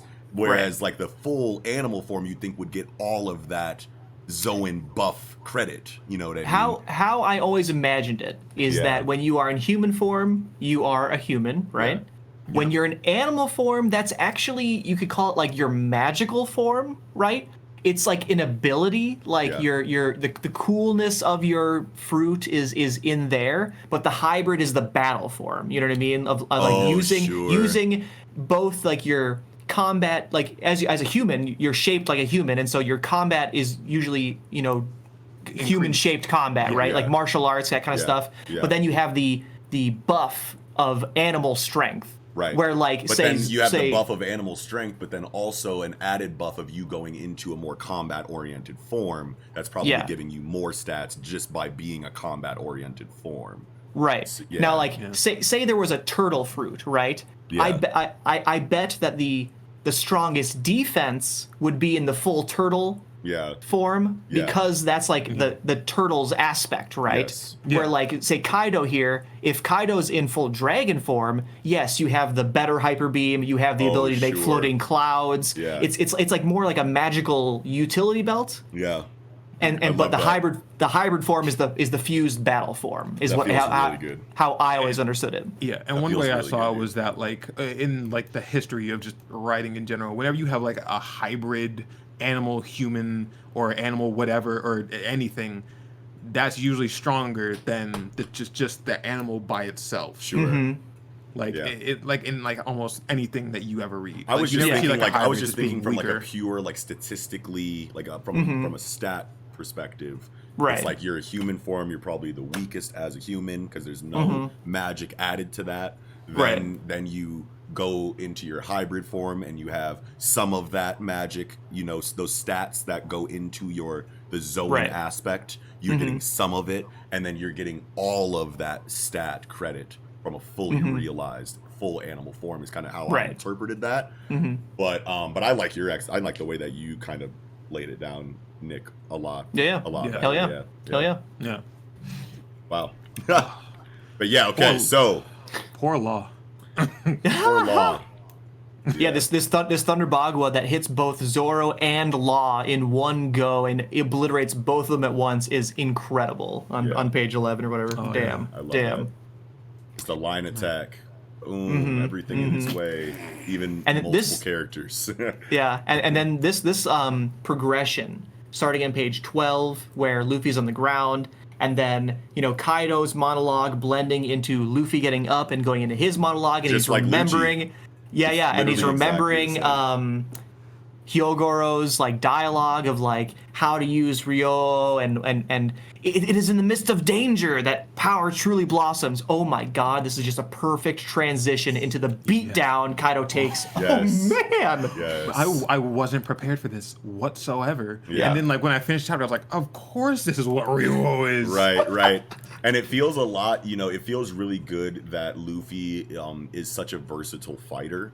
You know what I mean? And that's been built up so well throughout the entire course of the series, because now we're at a point where he gets bashed with the club in the Ragnarok that knocked him out for so long, and it was infused with Conqueror's Haki. And now that Luffy has taken the damage, he kind of understands it more. You know what I mean? Yes. It's not I saw it and now I can do it. It's I experienced it, I felt it, and now I have a closer connection to the actual phenomenon itself, to the point where it makes sense that I can whip it out in base form. You know what I mean? Right now, because it's similar. The way that it feels to me is kind of like Black Flash. You know what I mean? It puts you in a state, similar to athletes going into the zone. You know what I mean? And it's obviously black sparks. You know what I mean? So there's obviously an aesthetic connection there. And even though the explanation is so different, you know, it's just like a similar vibe. You know what I mean? Oh yeah, super similar. So it feels good that, you know, Luffy kind of does what he does here, even though it does feel it does feel weird to me. You know what I mean? Like, just the idea of Luffy being KO'd after a drastic attack for all of 2 to 3 minutes max before he recuperates, gets up, and then in base form literally manhandles Kaido. And like, sure, if he's got like a new or more enlightened sense, kind of like Gojo coming out of the assassination, maybe, you know, you could kind of attribute it to where he's kind of on a high, where he like understands things, you know, a little bit more now. And so there's maybe that confidence is why he's performing so well against Kaido after just waking up from a drastic attack. And maybe Kaido's kind of just like taken aback. Maybe Kaido's at like B and Luffy is just at A right now in this moment. You know what I mean? Just right now. I doubt that this is going to be how the fight goes the rest of the time, just because Luffy had a little mini Zenkai situation.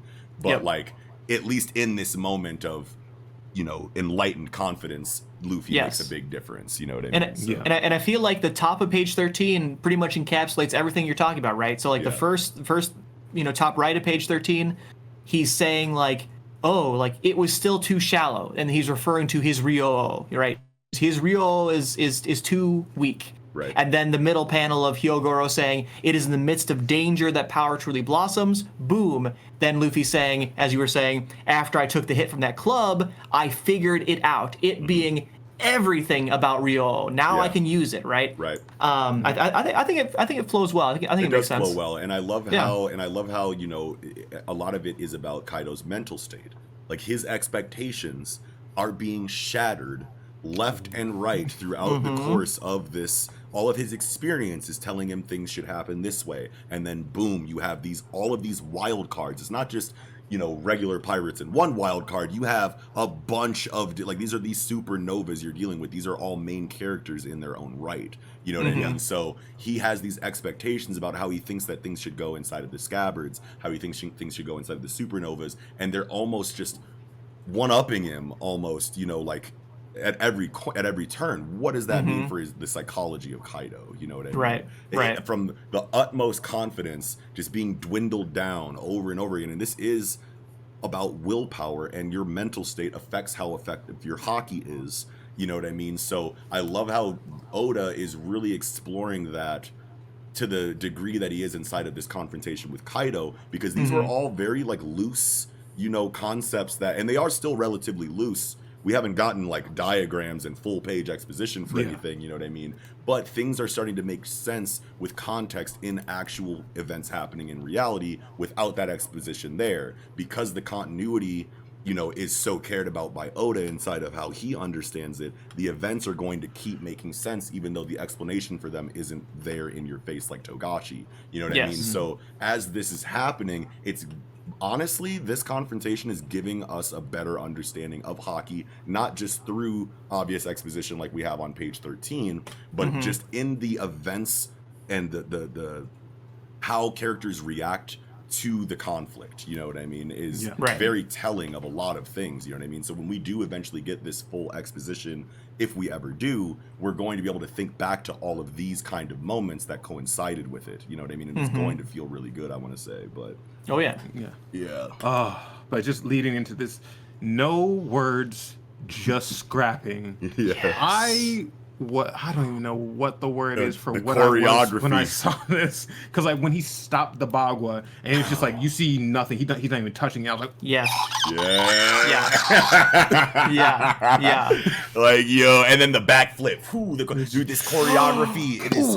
Oda still got the juice, man. He does though. Oh my god.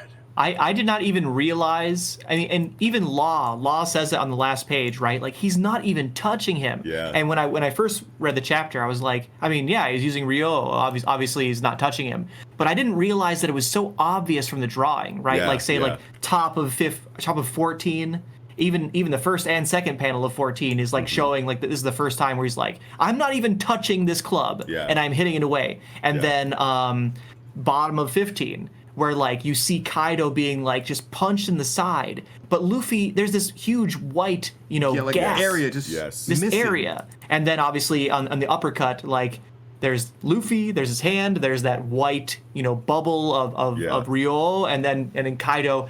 Also, Kaido got hit back. Like, look at the top of 17. Kaido got hit back, like, I don't know, 40, 50 feet. Yeah. From that punch he or whatever. went back a bit. Like, but just beautiful, this how the Ryo is being portrayed or whatever. Absolutely. Wow. Like when I first saw it, I thought about like when Luffy first went gear second. And it was like, okay, maybe he's just hitting him way too fast. Yeah. Exactly. Just not even touching him. Yeah. Right. He's because when he's in gear second, you get the impact explosion. But like what makes gear second, work aesthetically is that the speed is shown because Luffy is always shown in a retracted state. You know what I mean? Yeah. His arm is already back while on the same panel that the impact is happening. But in base, that fist connects and you see the fist connect. Yes. But then in Ryuo, the fist connects as if it's, base form, but it runs into this pouch that makes it look like gear second impact explosion. But it's still like there's very obvious aesthetic differences between Ryuo gear second and gear 1. And just base rather, you know what I mean? So it's really easy to tell on the bottom of 15 because when he does the gear second, like the jet attack, right? You don't see his hand, right? Exactly. You just see the arm going into the or whatever. Yeah. And here in the bottom of 15, you see the fist. You see the fist, and the fist is not touching, Kaido or whatever. Right. It's just incredible. Yes. Beautiful. It's amazing. Oh yeah. And then I feel so bad for Zoro because he's not even conscious to witness this. I know, dude. God damn it. Like Law's awake watching him just body yet another top tier villain, and then Zoro just knocked the fuck out I on feel the like ground. Zoro always misses it though. He does every He's single like time. never there, but he just like hears about it. He's like, yeah, that makes sense. He should do that. That's about right. But mark my words, he's gonna improvise this into a 5th gear. Ooh. Sun Wukong. Come on, man. Come on, man. I feel like Sun Wukong, if it is going to go into a Sun Wukong kind of situation, I feel like that would be awakening. Oh, Right. Sure. Yeah, I think so too. Yeah. I don't think he would have a gear for that. I feel like gears will be. Well, you could call it a gear, but it would be an awakened devil fruit type of situation. Sure. I agree with that. Yeah. Yeah, absolutely. But wow, yeah, he's like, all right, well, I get it now. You guys can all go downstairs and do whatever else you want to do. I'm What? up here solo. I'm good. What badassery! I was even my jaw dropped when taken Luffy said aback. this. Like, y'all can go down. I got this. It's Well, like it makes sense though because he hasn't scrapped with Kaido since he's went into hybrid. He hasn't scrapped him as gear 4th. Since he's been in hybrid form, he's really just been trying to take advantage of the team fight aspect. You know what I mean? And they've been doing a really good job of that. But now that he's sending everyone down below, we kind of forget like he hasn't been tapping into the full range of his capabilities because he hasn't really needed to. So now that he has this enlightened Ryuo understanding, now he's going to start incorporating that from base form into gear 2nd, gear 3rd, gear 4, all the way up to Snake Man or whatever other fucking Tiger Man, hopefully. Whatever the fuck else we get, you know what I mean? We're about to start seeing Luffy really start to turn up, and obviously Kaido's going to get a lot more serious, you know what I mean? So this makes sense for Luffy now, you know what I mean? To be here by himself. Yeah. yes. Yeah. God damn. I feel like Luffy's just drawn way better than at any other point in this arc right here, where he's just like, go ahead. I got it. Don't worry about it. Oh, he looks so perfect, man. What a fucking quote, bro. Man. Ooh. And I really loved his fucking monologue to Kaido. He was like, what the fuck, you idiot? We'd never go with you. Yeah. Yeah. Yep. He said, mark my words, you're going down. Yes. And we know what that means when he makes that very serious, declaration. It's going to happen by the end of the conflict. So, Yes. I agree with excited that. about I agree with that. Is it a I'm ready break for after it. this? It is a break. It is a after this. break. Break yes. after this. Son of a bitch. Yeah, it's too Yes. bad. But hey, God. it's going to slap that much harder when it's back. Oh, Oda earned a break from this chapter. Oh, yeah. he He's did. been Oh, yeah. I'll give him that. stunting. These last couple chapters, bro, it's been insane. He gave us the Yeah. Ashura. We got the Conqueror's Hockey confirmed. We got Yes. new Luffy. He's feeling like a brand new bitch. You know what I'm saying? We're out here. It's hammer This is time. an immense chapter. Just This is stepped out the Versace store. He got it going on. Oh my God. I'm very excited. Did you yeah, guys have so- anything else you wanted to say, though, about One Piece No. this week? That's all I had. Incredible. Yeah. What a combo. Such a combo. Well, everyone, thank you all so much for watching if you did. Slap a like on the video if you enjoyed it. Hit subscribe if you're new. Hit the bell icon next to it so we can chirp you when new content is live. And, of course, visit the description section where you can follow us on all of our social media accounts like Twitter, join our online communities like Discord, listen on Spotify or Apple Music or wherever you normally listen to your podcasts. Check out our online store on Patreon, see what we got going on over there. And with all that being said, I think that'll do it for this episode of the Project Manga Podcast. Thank you again, Schnooty, for joining us. It's always a pleasure. It's no problem, man. Yes. Love this. It's a great conversation. Oh my god. Hell yeah. Every time. Always great. Fantastic week. Well, that'll do it, y'all. Wrapping up, I'm your host, Knox. And I'm Nickums. We'll catch y'all next time.